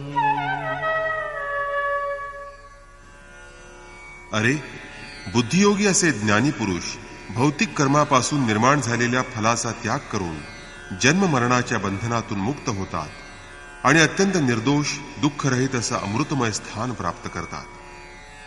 अर्जुनाची दृष्टी त्रैलोक्याचं साम्राज्य आणि स्वर्गातील इंद्रपद इथपर्यंतच सीमित होती. या दोन्ही गोष्टी प्राप्त झाल्या तरी तो युद्ध करायला तयार होत नव्हता.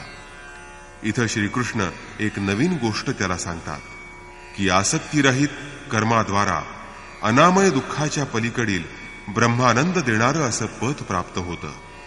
निष्काम कर्मयोगानं परमपदाची प्राप्ती होते, जिथं मृत्यूला प्रवेश नाही अशा अढळ स्थानाची प्राप्ती होते. परंतु अशा प्रकारचं कर्म करण्याची मनाची वृत्ती केव्हा होईल? यदा ते मोहकलिलं बुद्धिर्व्यतितरिष्यति तदा गन्तासि निर्वेदं श्रोतव्यस्य श्रुतस्य च.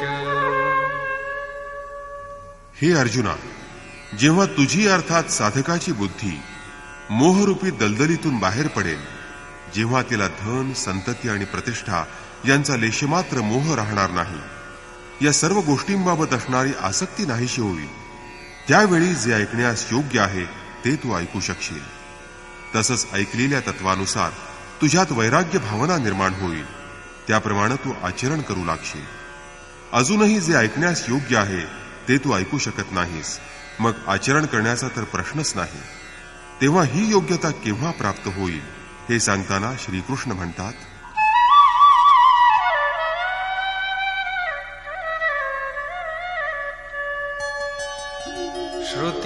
श्रुतिविप्रतिपन्ना ते यदा स्थास्यति निश्चला समाधावचला बुद्धिः तदा योगमवाप्स्यसि.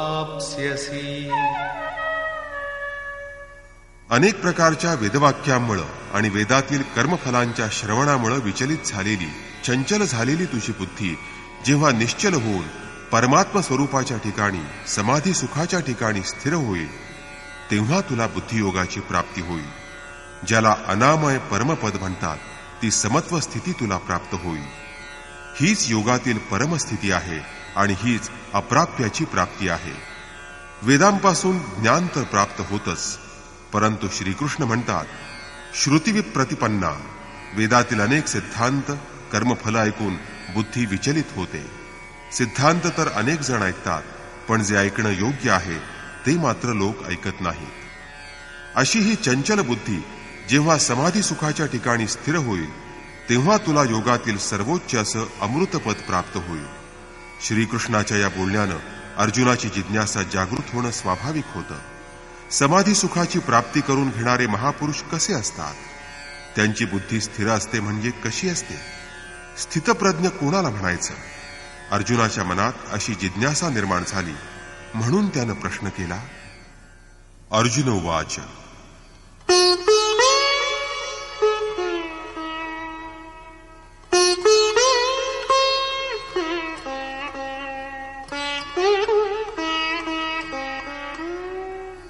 स्थितप्रज्ञस्य का भाषा समाधिस्थस्य केशव स्थितधिः किं प्रभाषेत किमासीत व्रजेत किम्. समाधीयते चित्तम यास्मिन् स आत्मा एच समाधिः. ज्या ठिकाणी चित्ताला निरंतर समाधान प्राप्त होतं तो आत्मा म्हणजेच समाधी होय. अनादि तत्वामध्ये जो समत्व प्राप्त करतो, समत्व बुद्धीनं वागतो, त्याला स्थितप्रज्ञ म्हणतात. अर्जुन म्हणाला, हे केशवा, समाधी स्थितीत असणाऱ्या, स्थिर बुद्धी असणाऱ्या महापुरुषाची काय लक्षणं आहेत? स्थितप्रज्ञ पुरुष कसा बोलतो, तो कसा बसतो, तो कसा चालतो? अर्जुनाने हे 4 प्रश्न विचारले. त्यावर स्थितप्रज्ञाची लक्षणं सांगताना श्रीकृष्ण पुढे म्हणतात. श्री भगवान वाच,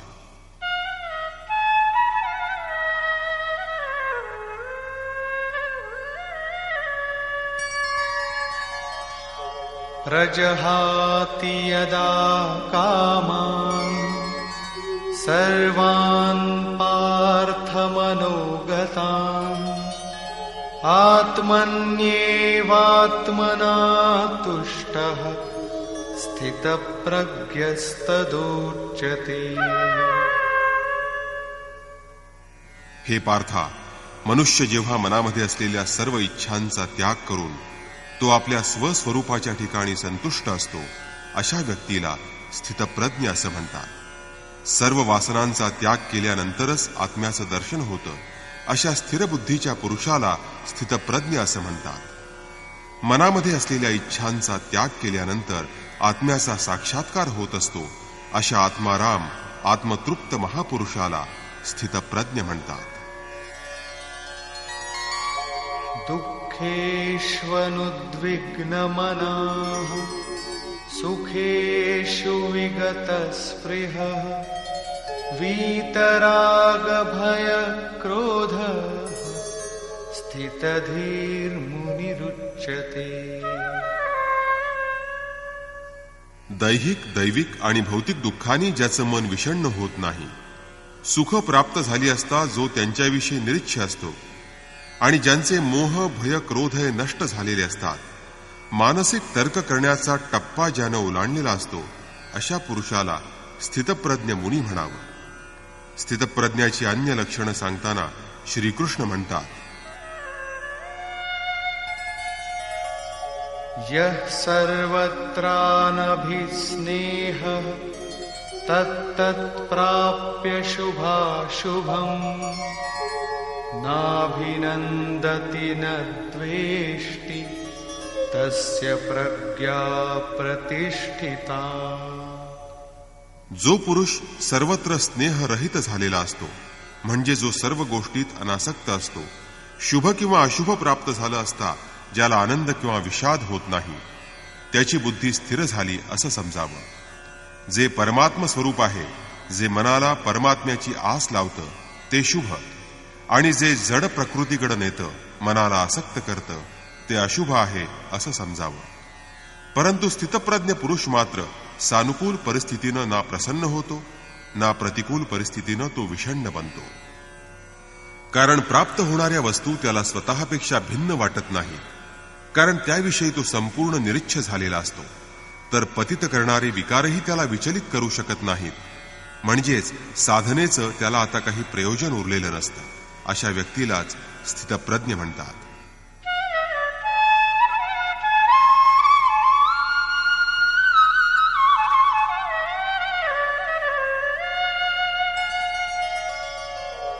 यदा संहरते चायम् कूर्मोऽङ्गानीव सर्वशः इन्द्रियाणीन्द्रियार्थेभ्यः तस्य प्रज्ञा प्रतिष्ठिता.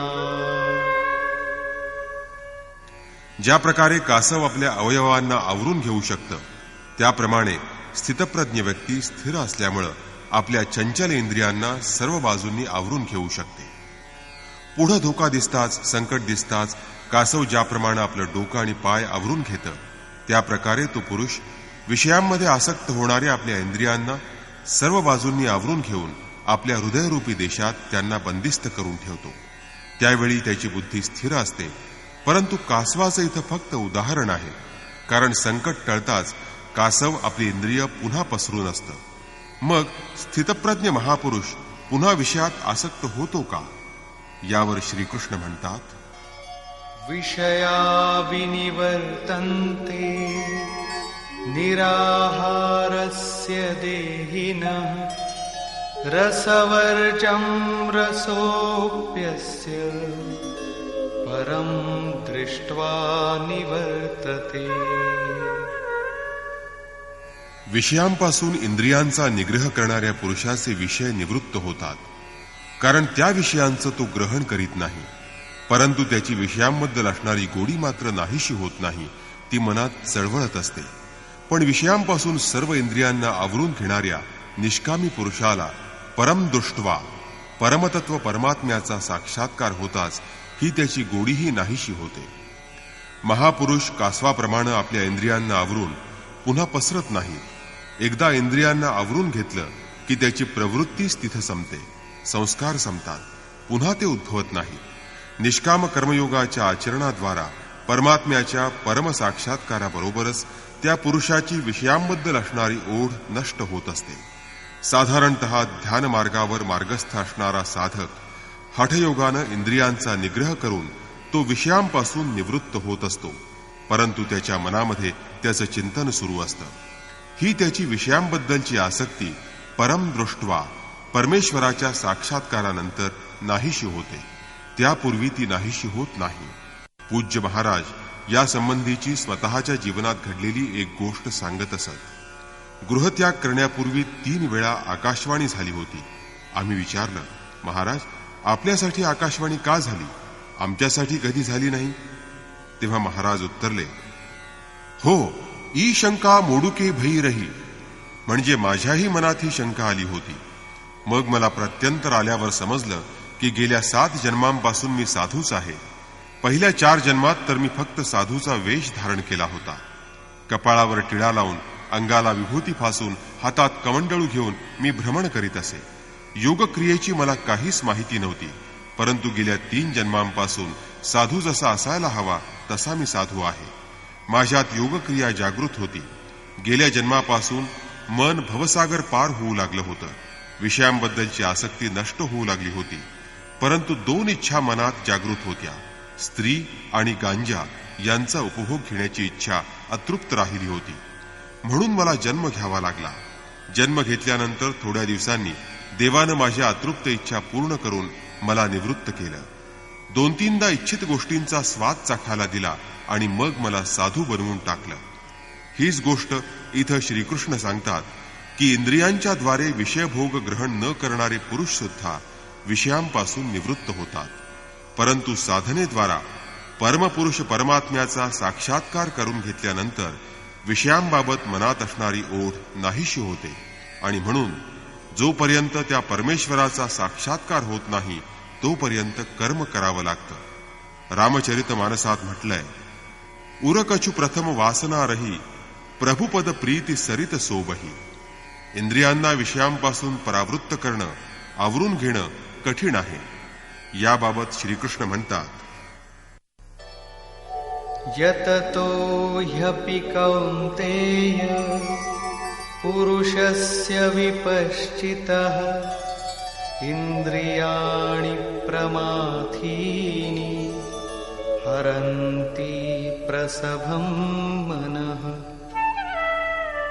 हे अर्जुना, बुद्धी स्थिर होण्यासाठी निग्रहानं प्रयत्न करीत असलेल्या विवेकी ज्ञानी पुरुषांच्या मनालाही ती उच्छृंखल इंद्रिय जबरदस्तीनं ओढून नेतात.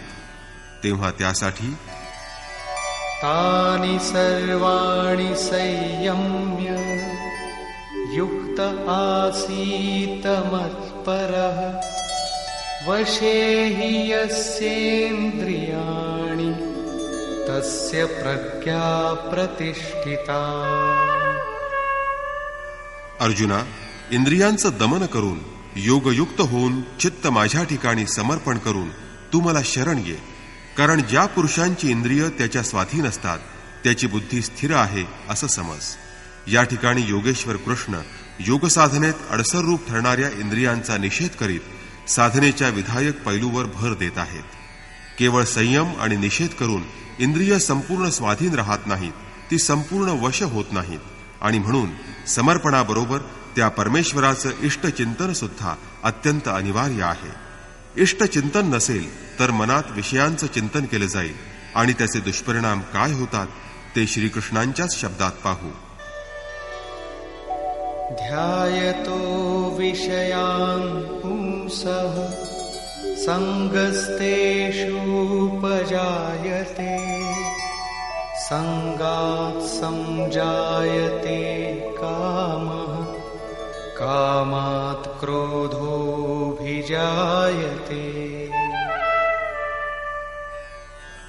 विषयांचं चिंतन करणाऱ्या पुरुषाला विषयाविषयी आसक्ती निर्माण होते. आसक्तीमुळे काम निर्माण होतो आणि कामपूर्तीमध्ये जर काही व्यवधान आलं, अडचण निर्माण झाली तर क्रोध निर्माण होतो. आता हा क्रोध कोणाला जन्म देतो? क्रोधाद्भवति सम्मोहः सम्मोहात् स्मृतिविभ्रमः स्मृतिभ्रंशात् बुद्धिनाशो बुद्धिनाशात् प्रणश्यति. क्रोधामुळे विवेकाची कास सुटून जाते. तिथे अविवेकी निर्माण होतो. नित्य अनित्य वस्तूचा विचार राहत नाही. कार्याविषयीचा विवेक राहत नाही. संमोह निर्माण होतो. या संमोहापासून अविवेकापासून स्मृतिभ्रंश होतो, विस्मरण होतं, जसं अर्जुनाला झालं होतं. भ्रमतीव च मे मनः, काय करू आणि काय नको याचा मी निर्णय घेऊ शकत नाही. विस्मरणानं, स्मृती भ्रमिष्ट होण्यानं योगपरायण बुद्धी नष्ट होते आणि बुद्धिनाश झाल्यानं त्या पुरुषाच्या सर्वस्वाचा नाश होतो. इथं श्रीकृष्णांनी विषयांचं चिंतन करू नये यावर भर दिला आहे. साधकानं ईश्वराच्या नामरूपाचं, त्याच्या लीलांचं, ईश्वरधामाचं सतत चिंतन केलं पाहिजे. आपलं मन बुद्धी त्याच्या ठिकाणीच समर्पित केली पाहिजे. जर ईश्वर साधनेत टाळाटाळ केली, आळस केला तर चंचल मन पुन्हा विषयांकडे खेचलं जाईल. या विषयांच्या चिंतनानं त्यांच्याविषयी पुन्हा आसक्ती निर्माण होईल. आसक्तीमुळं त्या विषयाची कामना साधकाच्या अंतर्मनात उत्पन्न होईल. या कामनापूर्तीमध्ये काही विघ्न, काही अडचण निर्माण झाली तर मग क्रोध निर्माण होईल. क्रोधापासून अविचार, अविचारापासून स्मृतिभ्रंश आणि स्मृतिभ्रंशापासून बुद्धी नष्ट होते. निष्काम कर्मयोगालाच बुद्धियोग असं म्हटलं जातं. कारण मनात अभिलाषा निर्माण होऊ नये, फलाची अपेक्षा ठेवू नये. अभिलाषा निर्माण झाल्यानंच बुद्धियोग नष्ट होतो. या सर्व गोष्टींचा विचार बुद्धीच्या पातळीवर करावयाचा असतो. विनयपत्रिका या ग्रंथात म्हटलंय, साधन करिय विचारहीन मन शुद्ध होय नाही तैसे. म्हणून विवेक असणं अत्यंत आवश्यक आहे. कारण विचारहीन पुरुष श्रेय साधनांपासून भ्रष्ट होतो, त्याच्या सर्वस्वाचा नाश होतो. विषयाभिमुख साधकाची अशी अवस्था होत असते.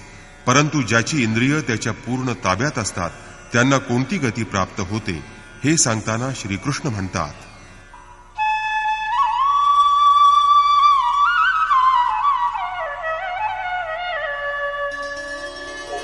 रागद्वेषवियुक्तैस्तु विषयानिन्द्रियैश्चरन् आत्मवश्यैर्विधेयात्मा प्रसादमधिगच्छति. प्रीती आणि द्वेषरहित तसंच पूर्णपणे स्वाधीन असलेल्या इंद्रियांनी विषयांचा उपभोग घेणारा आणि ज्याचं मन त्याच्या पूर्णपणे स्वाधीन आहे अशा आत्मानंदात तल्लीन असणाऱ्या आणि शुद्ध आत्मस्वरूप होऊन राहणाऱ्या पुरुषाला मनाची प्रसन्नता प्राप्त होते. अशा महापुरुषाला कशाचाच विधिनिषेध असत नाही.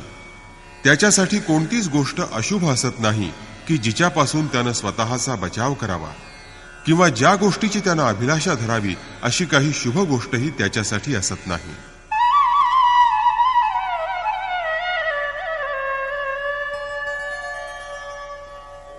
प्रसादे सर्वदुःखानां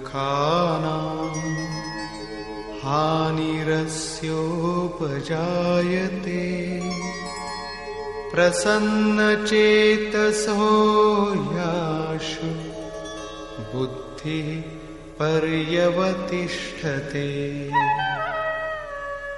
भगवत स्वरूप झालेल्या पुरुषाचं चित्त प्रसन्न झालं असता त्याच्या सर्व दुःखांचा नाश होतो. दुःखालयम अशाश्वतम, त्याला संसार असार वाटतो, तुच्छ वाटतो आणि मग प्रसन्न चित्त पुरुषाची बुद्धी परमात्म स्वरूपी लवकर स्थिर होते. परंतु जो योगयुक्त असत नाही त्याचं वर्णन करताना श्रीकृष्ण म्हणतात, नास्ति बुद्धिरयुक्तस्य न चायुक्तस्य भावना न चाभावयतः शान्तिः अशान्तस्य कुतः सुखम्. योग साधनरहित पुरुषाच्या अंतःकरणात निष्काम कर्मयुक्त बुद्धी असत नाही. त्याच्या अंतःकरणात भाव असत नाही, म्हणजे त्याचं मन आत्मस्वरूपी स्थिर असत नाही. जो असा भावना रहित आहे अशा पुरुषाला शांती कुठून मिळणार? आणि जो अशांत आहे, शांतीरहित आहे, त्याला सुख कुठून प्राप्त होणार? योग साधना केल्यानं काही प्रत्यंतर आल्यानंतरच स्थिर बुद्धीची इच्छा निर्माण होते. ज्याने बिनून होई परतीती. भावनेशिवाय शांती मिळत नाही आणि शांतीरहित पुरुषाला सुखाची अर्थात शाश्वत सनातनाची प्राप्ती होत नाही.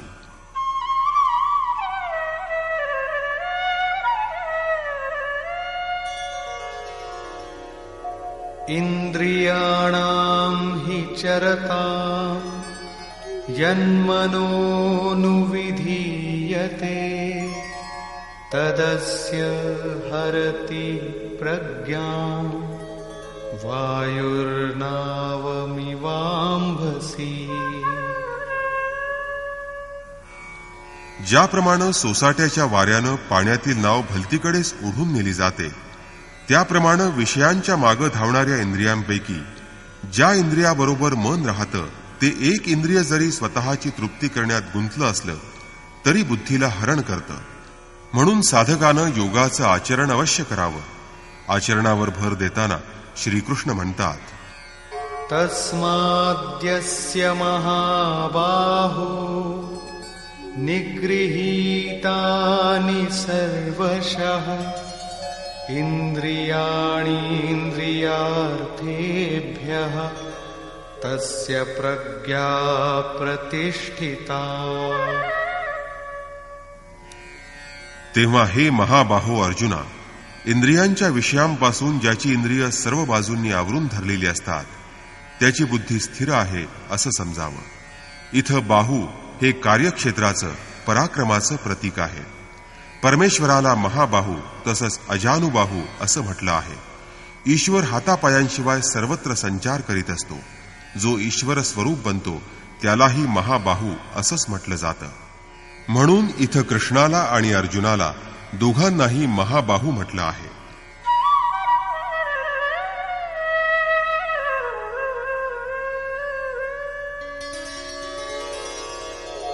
या निशा सर्वभूतानां तस्यां जागर्ति संयमी यस्यां जागृति भूतानि सा निशा पश्यतो मुनिः. सर्व प्राणीमात्रांसाठी तो परमात्मा रात्रीप्रमाणे आहे, कारण तो दिसत नाही. तिथं विचार काम करीत नाही, म्हणून तो रात्र सदृश आहे. त्या निशारूप परमात्म्यामध्ये संयमी पुरुष चांगल्या प्रकारे चालू शकतो, पाहू शकतो, जागू शकतो, कारण तिथं त्याची पकड असते. योगी पुरुष इंद्रियांचं नियमन करून त्या संयमाद्वारे त्याच्या ठिकाणी प्रवेश मिळवतो. ज्या नश्वर सांसारिक सुखभोगासाठी सर्व प्राणी रात्रंदिवस परिश्रम करतात तीच योग्यांसाठी रात्र असते. रमा विलासू राम अनुरागी तजत बमन जिमी जन बडभागी असं रामचरित मानसात म्हटलंय. जो योगी परमार्थ मार्गात निरंतर दक्ष आणि भौतिक इच्छांमध्ये संपूर्णपणे निस्पृह असतो तोच परमेश्वर स्वरूप होऊ शकतो. तो या जगात राहत असला तरी इथले भौतिक पाश त्याला बद्ध करू शकत नाही. महापुरुषाच्या आचरणाचं वर्णन करताना श्रीकृष्ण पुढे म्हणतात, आपूर्यमाणमचल प्रतिष्ठं समुद्रमाप प्रविशन्ति यद्वत् तद्वत् कामायं प्रविशन्ति सर्वे स शान्तिमाप्नोति न कामकामी.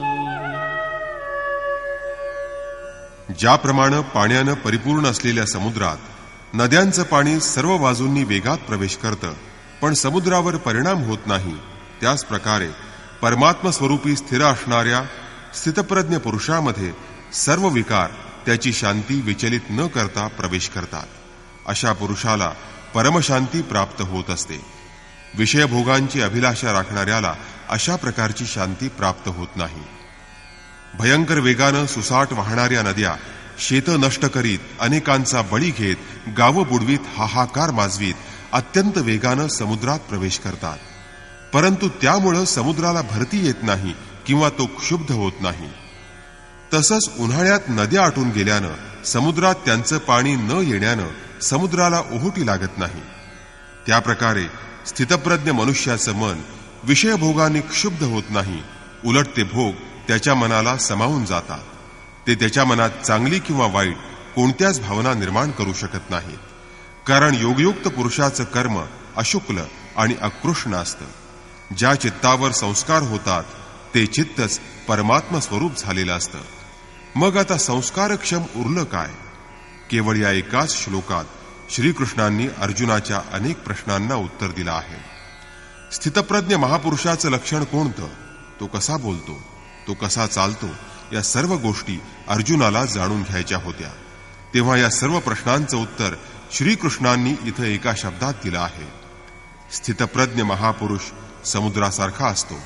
अशाच प्रकारे बसावं किंवा अशा प्रकारेच चालावं असा कसलाच विधिनिषेध त्याला नसतो. समुद्रवत तो संयमी असल्यानं त्याला परमशांती प्राप्त होते. विषयभोगांची लालसा ठेवणाऱ्याला अशा प्रकारची शांती प्राप्त होत नाही. यावरच भर देत श्रीकृष्ण म्हणतात, विहाय कामान्यः सर्वान् पुमांश्चरति निःस्पृहः निर्ममो निरहंकारः स शान्तिमधिगच्छति. जो पुरुष सर्व इच्छांचा त्याग करून ममत्वशून्य, निराभिमानी आणि निरीच्छ होऊन आचरण करीत असतो, वागत असतो, त्यालाच परमानंद देणारी परमशांती प्राप्त होते. यानंतर त्याला काहीही प्राप्त करण्याचं बाकी राहत नाही.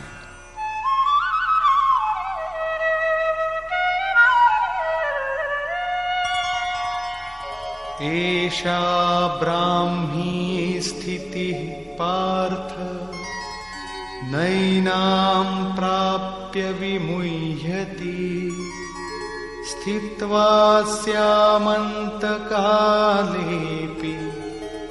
ब्रह्मनिर्वाणमृच्छति.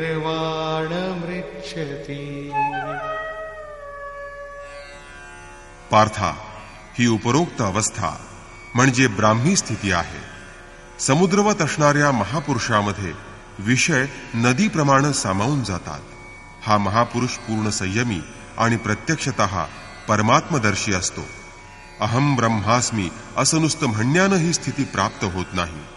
साधना करूनच ही स्थिती प्राप्त केली जाते. असा महापुरुष अंतकाळी देखील या अवस्थेत स्थिर होऊन ब्रह्मानंदाप्रत पोहोचतो. निष्कर्ष, काही लोकांचं असं म्हणणं आहे की साधारणतः दुसऱ्या अध्यायातच गीता पूर्ण होते. परंतु जर केवळ कर्माच्या उच्चारणानं जर कर्म पूर्ण होत असेल तर मग गीता इथं पूर्ण झाली म्हणता येईल. या अध्यायात योगेश्वर श्रीकृष्णानं सांगितलं आहे की अर्जुना, निष्काम कर्मयोग म्हणजे काय ते ऐक, तो समजून घे. तो समजून घेतल्यावर तू संसार बंधनातून मुक्त होशील. कर्म करण्याचा तुला अधिकार आहे, पण फल घेण्याचा अधिकार तुला मुळीच नाही. कर्मामध्ये तू अश्रद्ध असता कामा नये. ते करण्यास तू नेहमी तत्पर असला पाहिजेस. असं आचरण केलंस तर परम दृष्ट्वा परमपुरुषाचा तुला साक्षात्कार होईल आणि तू स्थितप्रज्ञ बनशील. परमशांती तुला प्राप्त होईल. परंतु या अध्यायात कर्म म्हणजे काय हे मात्र सांगितलेलं नाही. हा सांख्ययोग नावाचा अध्याय नाही. हे नाव म्हणजे शास्त्रकारांची नव्हे, पण टीकाकारांची देणगी आहे. ते आपल्या बुद्धीला अनुसरून ग्रहण करीत असतात. मग आश्चर्य कसलं? या अध्यायात कर्माचं श्रेष्ठत्व, ते कर्म करीत असताना घ्यावयाची दक्षता आणि स्थितप्रज्ञाची लक्षणं सांगून श्रीकृष्णांनी अर्जुनाच्या मनात कर्माबद्दल उत्कंठा जागृत केली आहे आणि त्याला सांगितलं आहे की आत्मा शाश्वत आहे, सनातन आहे. त्याला तू जाण आणि तत्वदर्शी बन. त्याच्या प्राप्तीची 2 साधनं आहेत, ज्ञानयोग आणि निष्काम कर्मयोग. आपली योग्यता समजून हानी आणि लाभाचा स्वतः निर्णय घेऊन कर्मात प्रवृत्त होणं म्हणजे ज्ञानमार्ग आहे. आणि परमेश्वरावर भार घालून स्वतःला त्याच्या ठाई समर्पित करून तेच कर्म करण्यास प्रवृत्त होणं हाच निष्काम कर्ममार्ग किंवा भक्तिमार्ग आहे. गोस्वामी तुलसीदासांनी रामचरित मानसात या 2 साधनांचं, योगांचं चित्रण करताना म्हटलंय, मोरे प्रौढ तनय समज्ञानी बालक सुत समदास अमानी जनही मोर बल निज बलताही दुहुकः काम क्रोध रिपू आही. माझे दोन प्रकारचे भक्त आहेत, एक ज्ञानमार्गी आणि दुसरा भक्तिमार्गी. निष्काम कर्मयोगी किंवा भक्तिमार्गी मला शरण येऊन माझा आश्रय घेतात, तर ज्ञानयोगी आपल्या शक्तीचा अंदाज घेऊन आपल्या लाभहानीचा विचार करून आपल्या भरवशावर आत्मविश्वासावर चालतात. दोघांचा शत्रू मात्र एकच असतो. ज्ञानमार्गी भक्ताला कामक्रोधादी शत्रूंवर विजय मिळवावा लागतो आणि जो कर्मयोगी आहे त्यालाही या शत्रूशी सामना करावा लागतो. इच्छांचा त्याग दोघंही करतात आणि दोन्ही मार्गात केले जाणारं कर्मही एकच असतं. या कर्माच्या आचरणामुळे परमशांती प्राप्त होते. तथापि श्रीकृष्णांनी कर्म म्हणजे काय हे अद्याप सांगितलं नाही. आपल्या समोरही कर्म म्हणजे काय हा प्रश्न उभा आहे. अर्जुनाच्या मनातही कर्माबद्दल जिज्ञासा